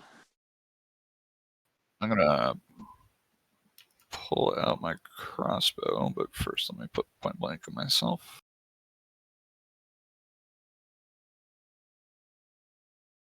And I'm gonna shoot at goblin number 2, and it's a -4 penalty, right? Because he's in melee. Yeah.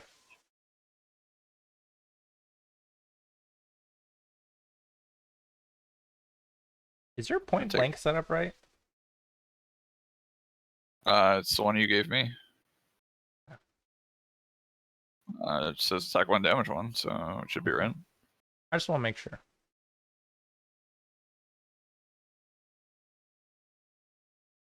I'm gonna aim at his torso.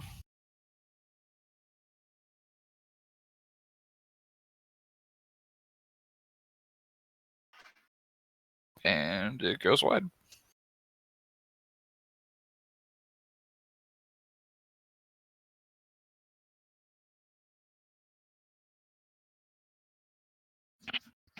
Please keep track of your missed ammunition independently, and after combat you can roll like 50-50 die to see if you pick them up, if that's what you decide to do. Oh, yeah, that'd be nice. Yeah, I you have a didn't do it 50-50 last, chance so of recovering ammunition if you've missed the shots. Hit shots don't get recovered. didn't do that for the last like 5, so let me go ahead and remove those. But that's something you can just take care of by yourself out of combat. Yeah.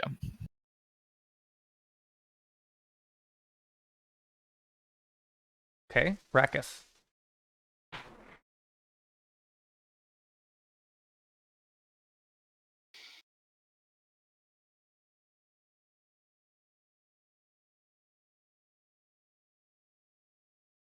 Okie dokie.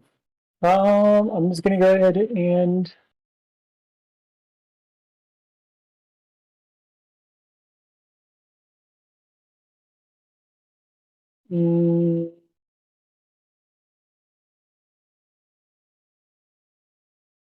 so I'm gonna shoot this guy in the back.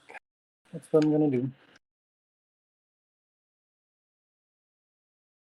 Needs to be -3 because he's in combat, but I'm elevated. I have nothing blocking me, so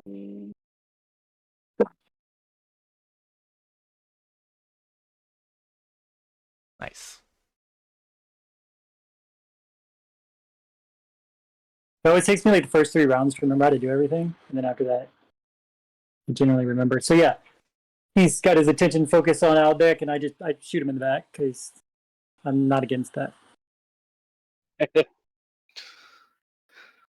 Honors for chumps.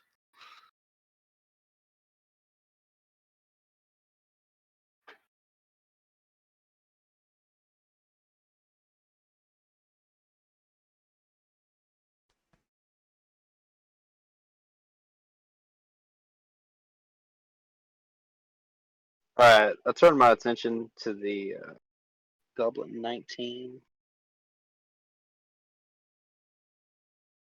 No modifiers in this one either, right? Like when do I tell? When can I tell that I need to put modifiers on? Like, what do I So need to if be you're looking doing melee combat, the only time there'll be modifiers is if like you or the goblins are in some weird state. So you're like grappled or flat-footed, like caught off guard, or if you have like an for? Okay, elevation bonus.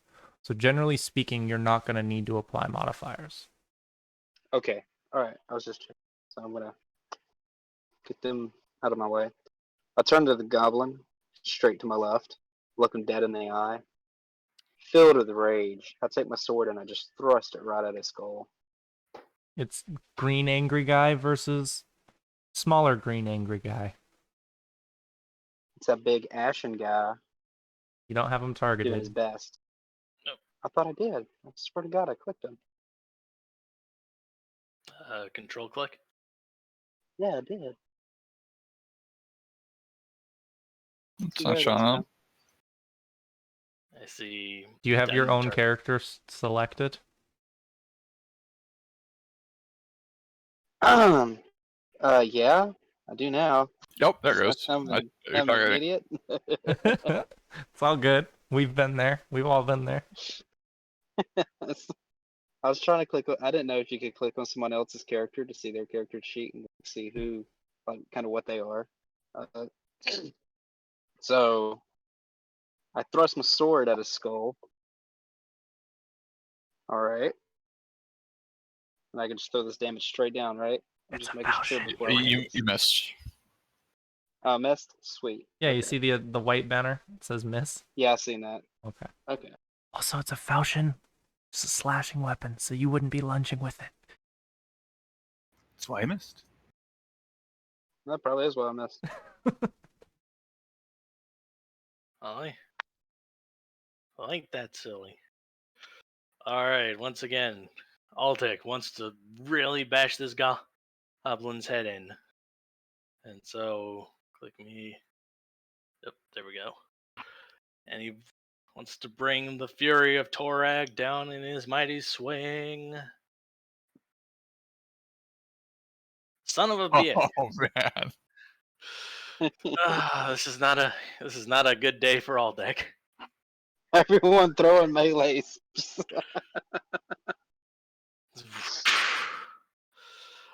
Altek is thankful that he has a rip strap on his hammer, because I imagine he would have thrown the hammer across the room with a swing that bad. But Altek is just gonna get angry and sulk this turn, since he can't do anything else. And the goblin that you're having this like aggression staring contest with, Crodris, is gonna try and swing at Nope. you again with Oh, its sorry. dog slicer. Oh, we lost Kiefer? Did we? Oh no, internet or hotel internet. Oh, dang, we did. Nope, there he is. Can he run off of like hotspot on his phone? Because that's what I used to have to do at hotels. Maybe it looks like he's back though. Well, we will worry about it when it comes up. For now, he's here. We're moving on. And Goblin 4, the one right in front of Aldrich, is gonna try and slice at him as well. Come on, you little shit. And it dodges easily out of the way of your like sloppy bash, but it doesn't manage to like get close enough to slash at you with its crescent blade.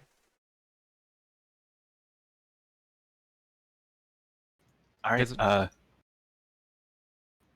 Right next to Crodris with an R, or a couple of them, and I'm going to hold up my holy symbol and sacrifice one of my spells in order to spontaneously cast a healing spell and cure his wounds lightly.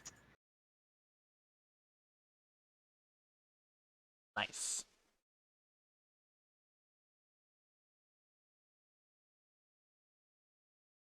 Very lightly. And I will pass the turn. That's the majority of your heals, man. Or the majority of his wounds, so like you did your thing. Have we actually talked about your deity yet? A little bit. I told the Foxglove guy on the ride that I discovered him in the monastery, but deity of deception, I don't know how upfront I'd be. Yeah, that's fair. I'm just curious because you're playing a weird god that like I would be surprised if most people knew about out of character. Sure. I'm gonna do another pot shot at the Goblin 4 this time, because the one I started got shot in the back by somebody else. By Mr. Rackus.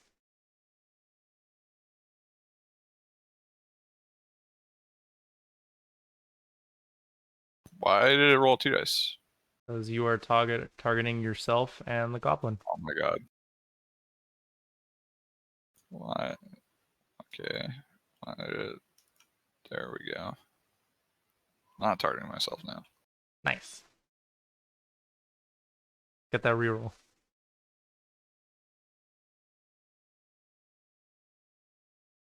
And jerks as I go to shoot, causing it to go above the goblin instead of in the goblin. And I think I will stay put. Hey, so you actually didn't roll that right. You need to roll with -4, so you need to reroll. Oh, it did redo it, did it? That's annoying. Yeah. Well, they're only one-time rolls. Or one-time effects in the modifier box. So Yeah, that's my fault. give us your final attack on the crossbow. Holy shit.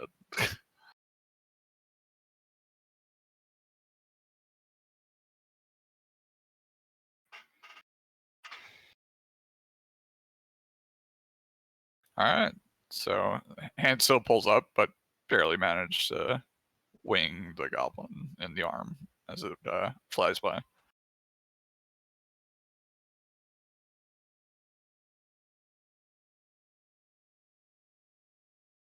I don't even think you barely did, to be honest. Like, I know it doesn't seem like a lot of points to you, but like that's a disable, right?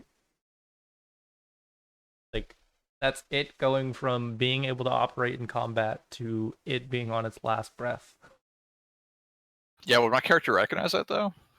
Like, I mean, that's the thing I'm curious about.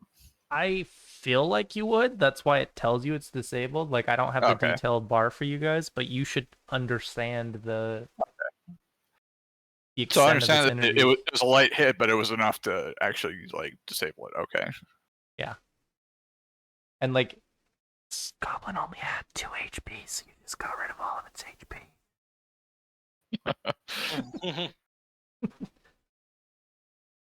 It just went from peak operating performance to fucked. So shooting Goblin 4 would be a -7, right? 4 for cover, 4 for combat, and then a +1 for being elevated? Yeah. Okay. One day I won't have to worry about that. Today is not that day. Isn't it like level 8 for improved?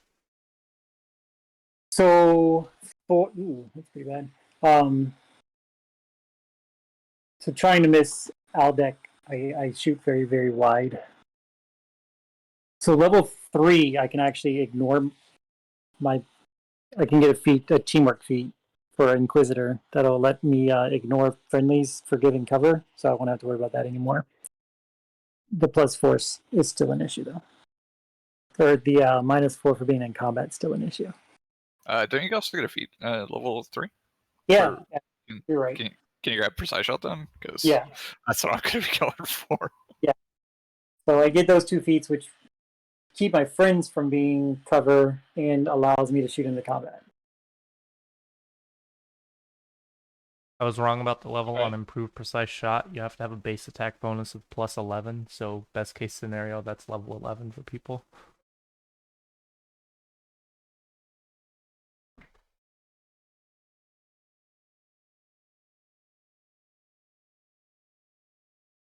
All right, I turn to the goblin to my left.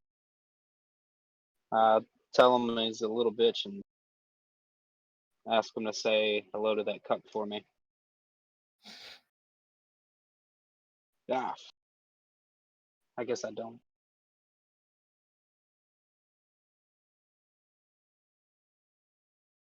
Oh, don't shoot yourself in the foot like that. Or don't swing and miss like that. Alright.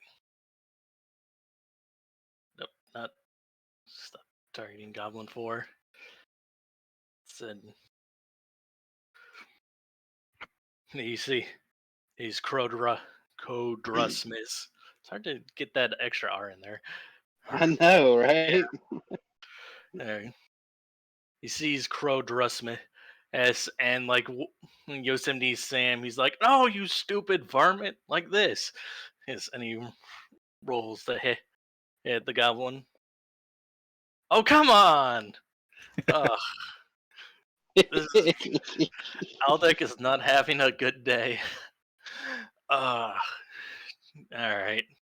Again, he's just gonna get angry and sulk, and stare at the goblin menacingly. I think since this contest has started between Crodrus and the goblin has stopped blinking.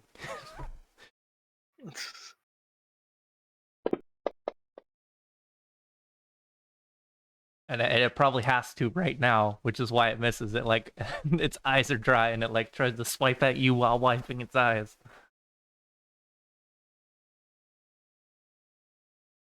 And then Aldrich's problem is gonna try and swipe at him too. Rather unsuccessfully, though. You guys are very focused on your defense. It's hard. It's hard to get through all that muscle and scale mail.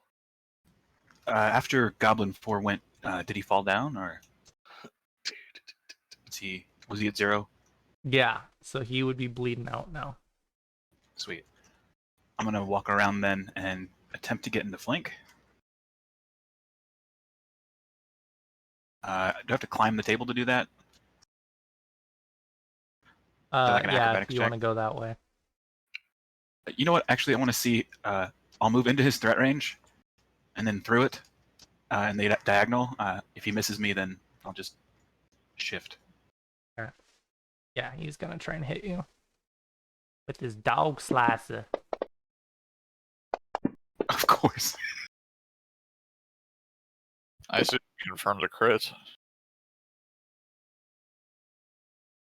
Good old fashioned minimum damage. All right. I still get to move though. Getting hit doesn't interrupt my movement, or Nope. Generally, it does not. He has special ability for that. Stencil is great. Since my half-orc friend is up next, I'll flank with him. Oh, look at that. A melee character doing polite things. I'll pass the turn.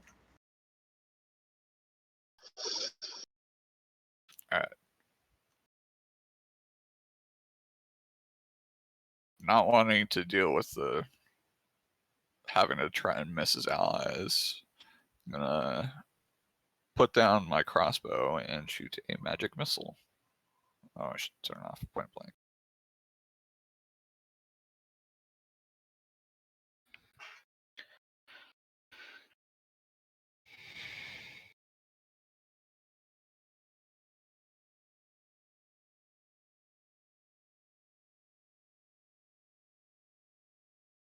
With a sight crackle and the typical arcane casting, I launch it at his left eye for this one.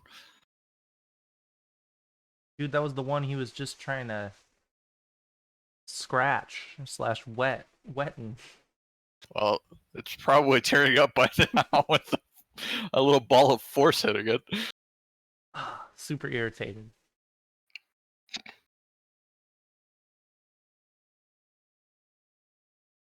I was gonna be bugging him for hours. Gonna 5, 10, 15, 20. Shoot this guy.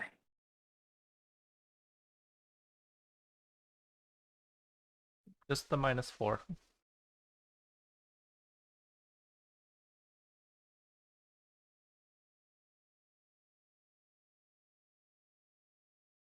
Oh damn. Yeah, Yeah, jeez. I shoot him in the neck really good. I will say you guys did a lot better at this part of the glassworks than my other group did. It was like a big chunk of their session, and multiple of them almost died. Oh, jeez. Wow. Yeah. We were It's rolling all pretty. about that rage. Yeah, we were rolling pretty well on our damage too. They like Most of those broke were max in. damage rolls or close to. They didn't come through a door like you guys did. They broke in through a couple of the windows, and they got like fucking bum rushed by the goblins, and there was a bunch of broken glass and super inconvenient spots, so it was like really hard. So is it like from both sides of the hallway or something? No, they actually broke in towards the north. Okay. They were in like this corner, and they couldn't get their fucking melee guys up to the front until like the last few rounds. So they had like their caster and their alchemist on the front line. Oh no. Yeah, but like thank God the alchemist was like being very strategic and got lucky and like managed to clear a lot of the floor. It was I honestly thought there was a chance there was a party wipe there, to be honest. That's pretty bad. Yeah, and you guys breezed through compared to So what happens if there's a party wipe? Is it like y'all faint and go to the Poke Center or what? Let's get some food. No, it would honestly depend on the game, but like if you guys party wiped in this room, I would honestly just have you pick up the mantles of other heroes and or people in town willing to help.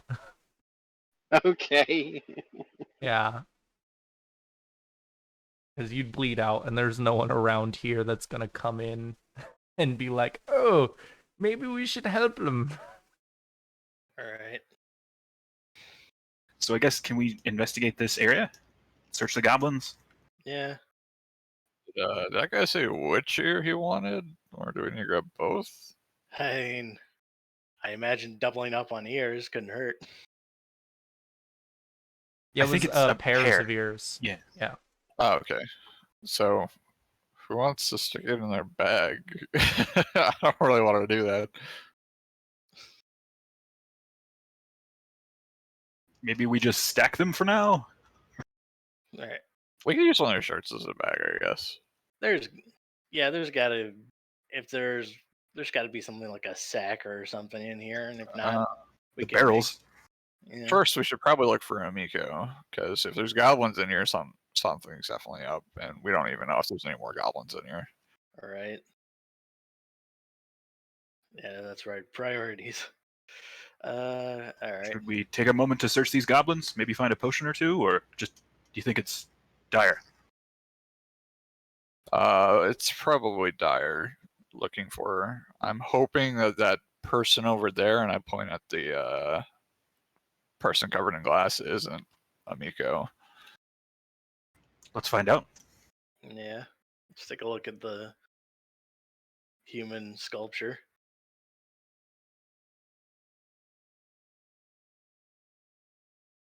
Should we praise it? Like, Wow. I mean, how much is preserved human life to you? heal check is probably too late. I don't know. Yeah. Hey, can we see who the person inside the glass is? Yeah. Perception checks. All right. Let's see. Perception.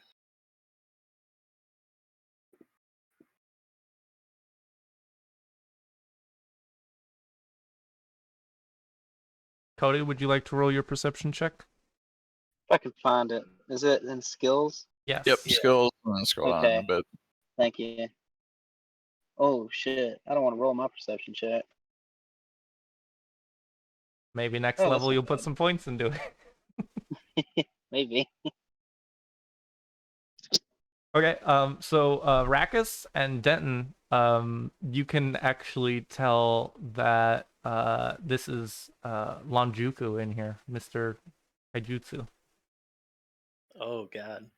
Yeah, and it looks like very artistically, very professionally, someone has layered a sheet, like made a sheet of melting glass around him. And it looks like the goblins were trying to imitate that. That's what all these butchered bodies, they all have like shoddy glass work melted all over them. So he's in like a globe of glass? Or is the glass touching his flesh? Yeah, it's melted all around his skin. It's on him. Like for like a Like not alive on him. No, Like- definitely not. It's he's definitely That's like dead. his captors was kind enough to put air holes in it. And like, It's grotesque, but I would go as far as to call this a masterpiece. Like it's definitely a piece of art. right? Masterpiece of horror. We'll let Amiko decide what to do with this. Yeah. If we find Amiko, and Maybe she's not she- dead. She's got some really big paper she doesn't want to like blow away. And other than the mutilated body, is there anything special here, or is it just all glass working tools? Yeah, it's a bunch of glassworking tools, a lot of dismembered bodies covered in glass, and then Mr. Kaijutsu in his chair. We should check the rest of the building. We can probably. Worried about Amiko. I'd rather come back and loot the stuff, loot these bodies after checking the building. Let's run through the building. Yeah, let's check the rest of the building. If I can grab myself. Let's go north, I guess. Marcus is already up there. I think. Yeah, so like looks like there's a door or two up here. Yeah, there's a couple different sets of doors. Cody, you move around with them, assuming you're going with them.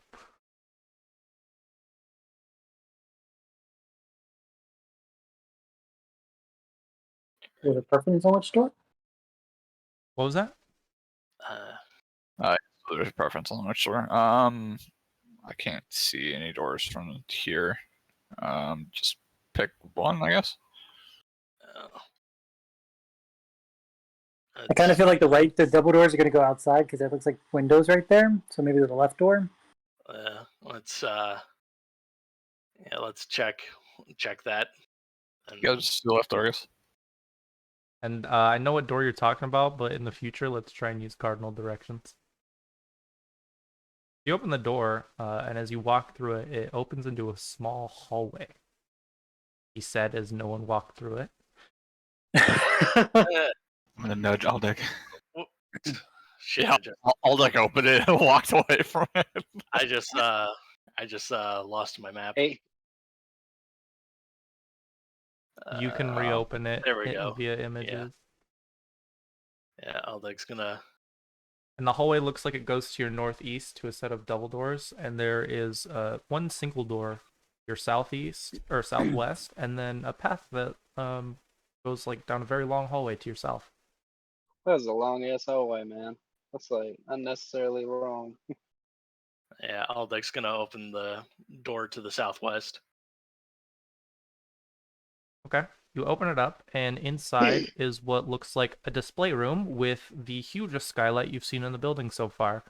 You see a bunch of different tables, all with different varieties of like window panes, bottles, and various other glasswork art. And you've kind of walked into like the desk for which one of the people working here would stand behind and like help a customer from. All right, so this is the display room. There's nothing in here besides fancy glass sculptures and window panes, is there? At a quick glance, that's what you can see. Nah. I don't imagine we want to spend time looting the place while Ameko's in danger. So, Agreed. yeah. There are a couple doors to the south of this display room.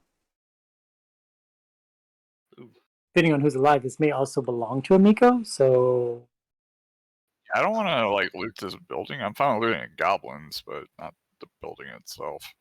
All right. We want to continue down the hallway then. Sure.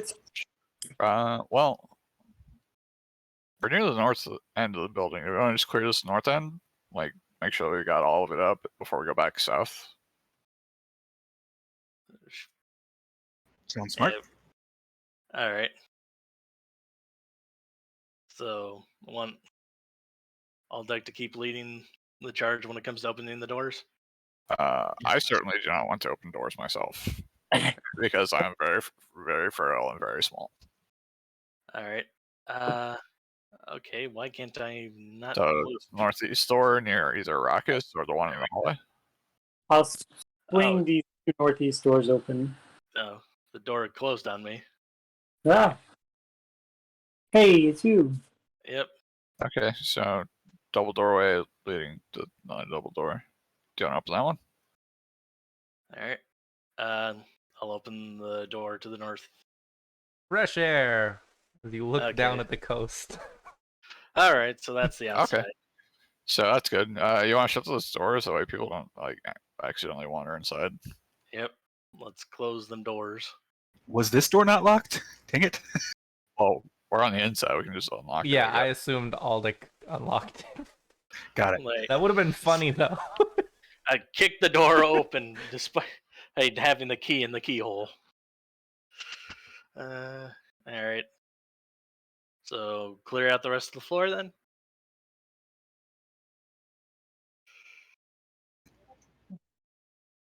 To the south? Yeah, to the south then. Like, there are multiple options towards the south. There are the couple doors that Aldic saw in the display room, and then down the main hallway, there's a set of double doors at the very far end of it, and one singular door on the western side, most of the way down. Let's get this one on the western side then, I guess. Agreed. Yep.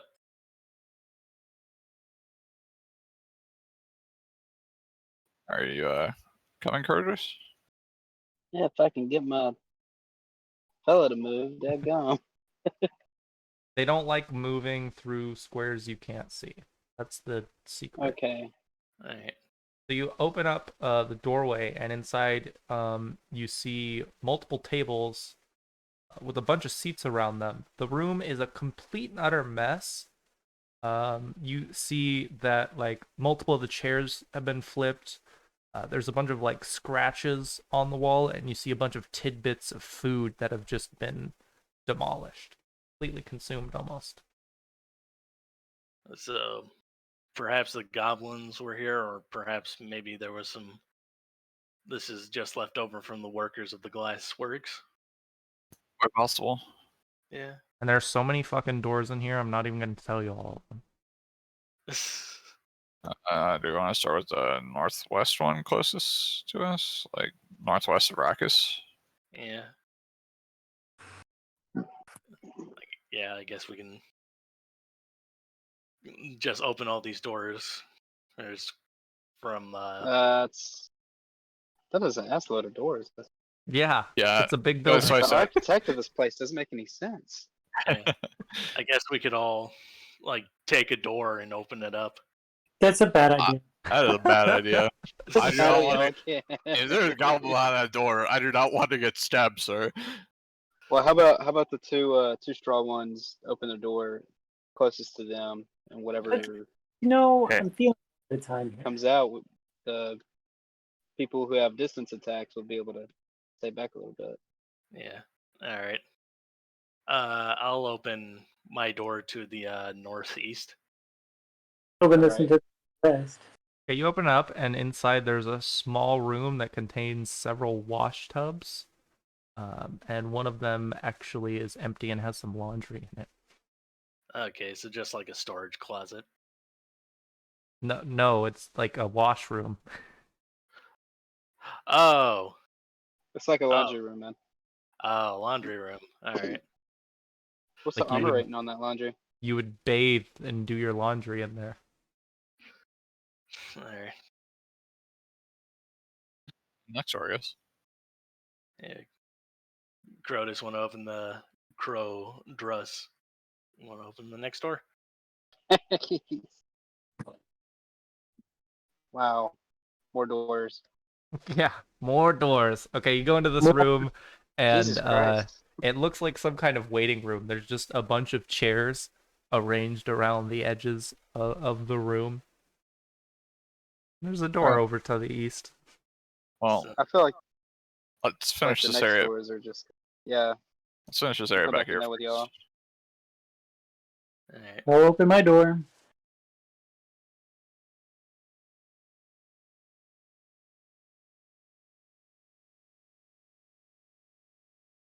And inside you see clearly like a bedroom. There's 8 different beds that line the east and west wall. Okay, so this is some kind of living quarters. And they're all in like various states of disarray. Okay, that's what I was gonna ask. Like, does it look like within the last 24 hours, 48 hours? Wow, that would require like a survival check. See what I can do. Okay, not horrible. But I have no idea what's going on here. I think Yeah, I think it's I'm hard to pretty high on tell how long survival. it's been since this has been disturbed. Okay. With various states of disarray. Got it. Nothing in here. All right. Do you guys want to open this door right next to you? Sure.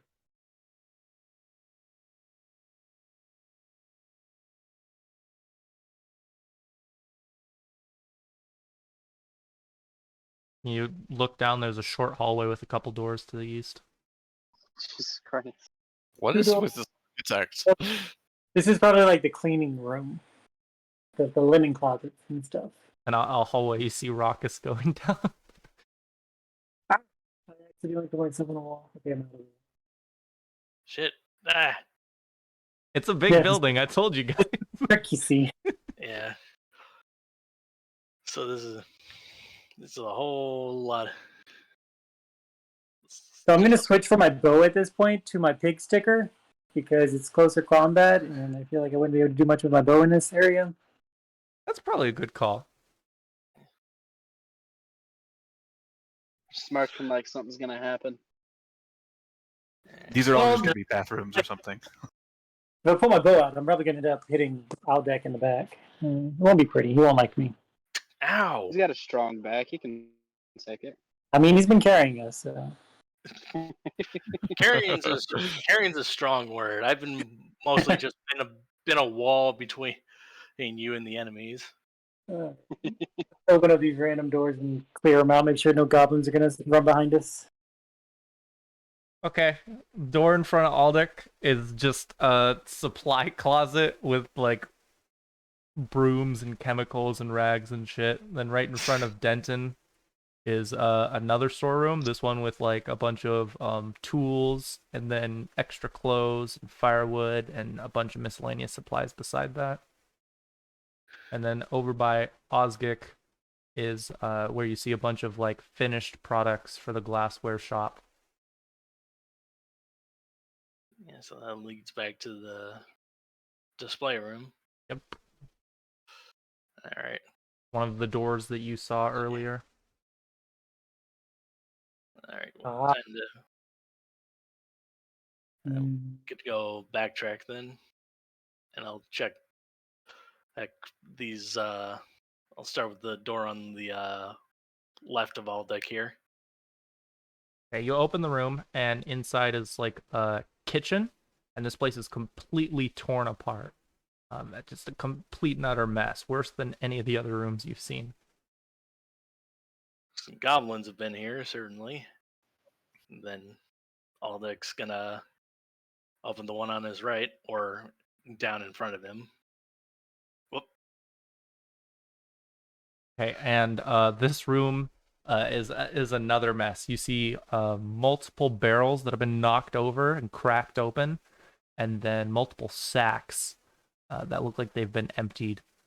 This was at one point like a dry storage, and everything has just been demolished. And you see a broken dog slicer that lies near the northern corner that is like wedged into one of these barrels. Is that another door in there? Yeah, there's a door on the other side of it. All It's a right. door within a door. One deception. Do it again. So in here is actually a door that looks like this room, once you open it, hasn't been disturbed.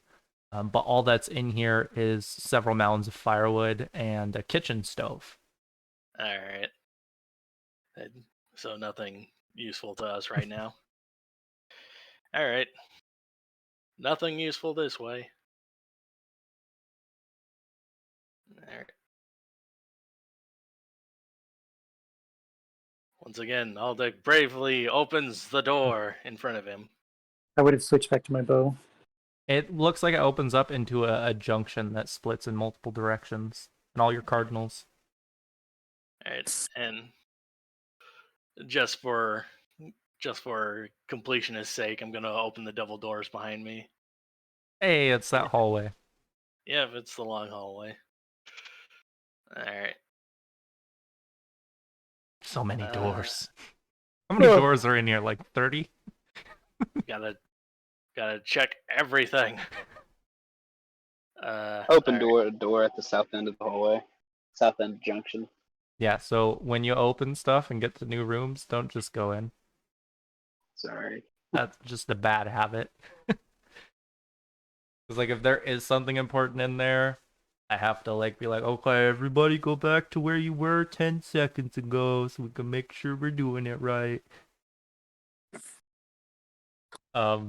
Yeah, so no, this looks like the reception room that we brought up earlier. There's a desk where an employee would sit, and then there's multiple benches and like chairs for people waiting to discuss business with one of the employees. Is there like a map or a layout of the building here? No. Boo. Why That would would they be- have that? What? Because buildings What's do. what time of? Yeah, it's got navigational points. But what time of day are we here? I mean, we're Early Yep. morning. Yeah, in the Yeah. morning. Early morning. So, like, these people don't get up for work or what? What? They're all in pieces in the other room. yeah. I mean, What the I fuck think they're was all that predisposed to being cut up into pieces and made as horrible. I don't care. glass They're still lazy. That's no art. excuse. All right. And multiple people within the party wonder why some people don't like them.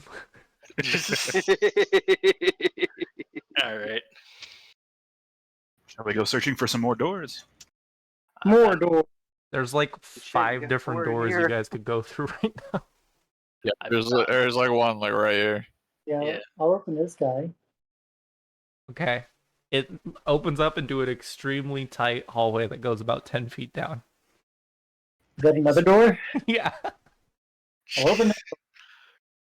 Okay, you open the door, and inside Hey. is a very small office where it looks like only a few people could fit in.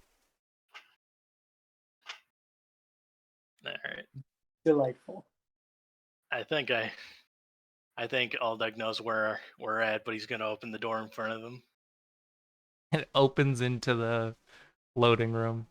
Yep, where we came in. Do we want to open the store to our east, Curtis Rackus? Yeah, I'll get it.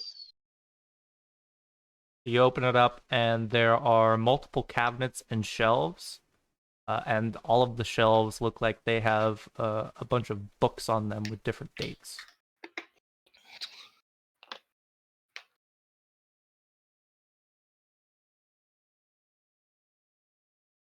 Is it this one? Yeah.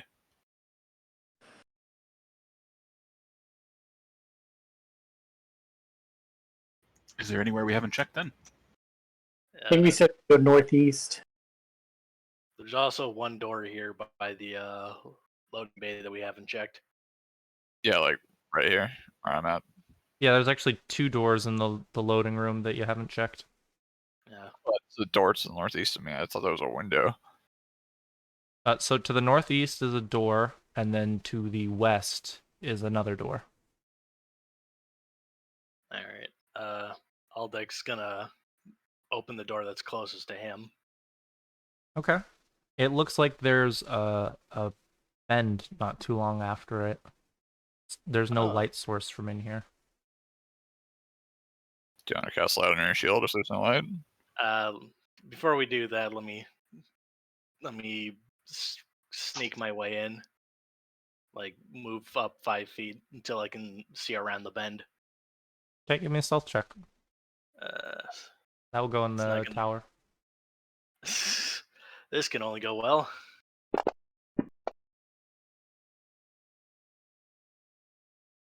Okay.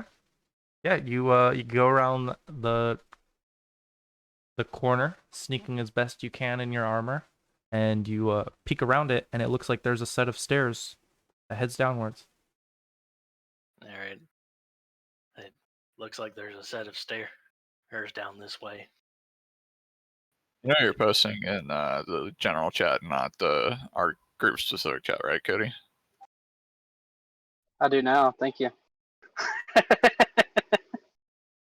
That's why I was confused about what's tomorrow. I just realized you posted in the lounge, not in our like. If you scroll down underneath the voice chat, you'll see our Yeah, Saturday stuff. let's see that now. I fucked up. All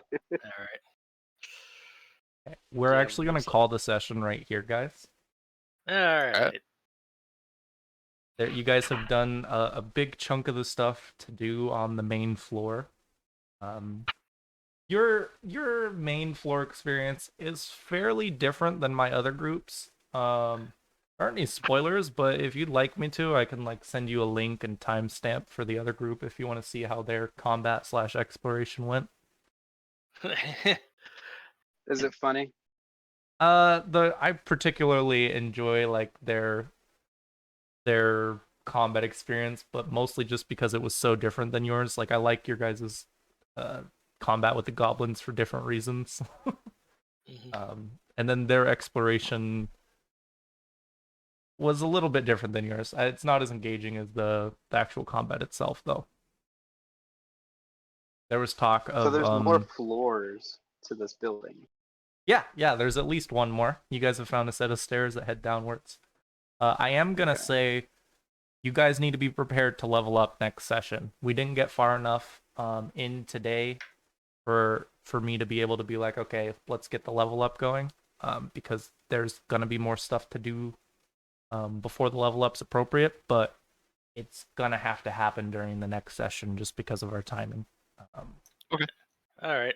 So have an idea of what you want to do with your level up, and on that note, I'm gonna end up talking with Cody hopefully today, preferably immediately after we're all done talking about like what level 2 will look like for him, just to make that go by a little bit faster.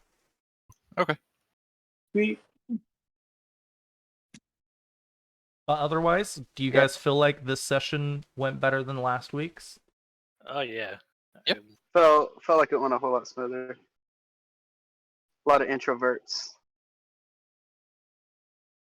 And I'm from one this of them, point of course. forward, it should be a little bit easier, just because there's a lot more of like a clear direction, at least in the short term. I mean, like you guys know what you're doing right now, right? Yeah. But eventually there will be more of that like ambiguous, not exactly clear what our direction should be stuff coming back. So it'll happen again in a different capacity. All right. That's cool. I'll try and remember that and be more assertive about where I'd want to spend my time. Oh, I'm expecting it to go a lot easier. Just like you can look over the last few sessions and just see everyone like getting a better understanding of each other, right? And like the dynamics between the players and the characters. So I feel like stuff is just generally getting better as it normally does. Mm-hmm. Sounds good. Yeah, I definitely agree. It was smoother this round, and we're knowing each other more, so we know how to interact together. Yeah.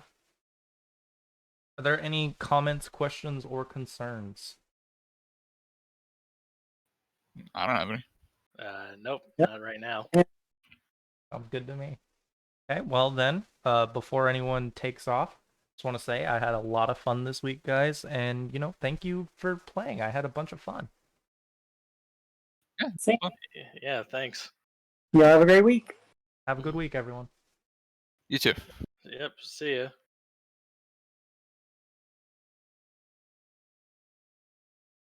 What's up, Cody? What's up, Jacob? I figured we should talk about level 2 of your character. Yeah, that'd be pretty cool. Okay. You want to go onto the internet and just look up like Pathfinder Barbarian?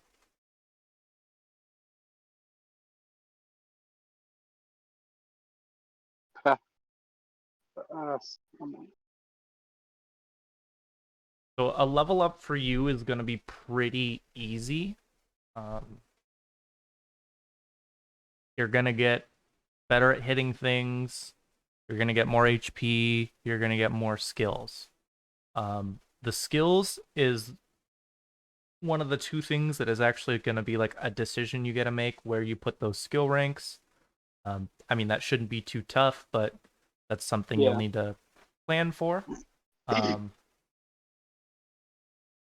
The big thing that is going to be like a choice that you should look at like today if you have the time is you get what's called a barbarian power at level 2. It's actually called a rage power, sorry. And I'm actually going to end the stream real quick, so give me a second. Thank you for tuning in, Are everyone. you still on the stream? We will be back tomorrow for the Rise of the Runelord game that is a little bit farther ahead of this at 9 a.m. Pacific Daylight Time. Until then, have a wonderful rest of your weekend.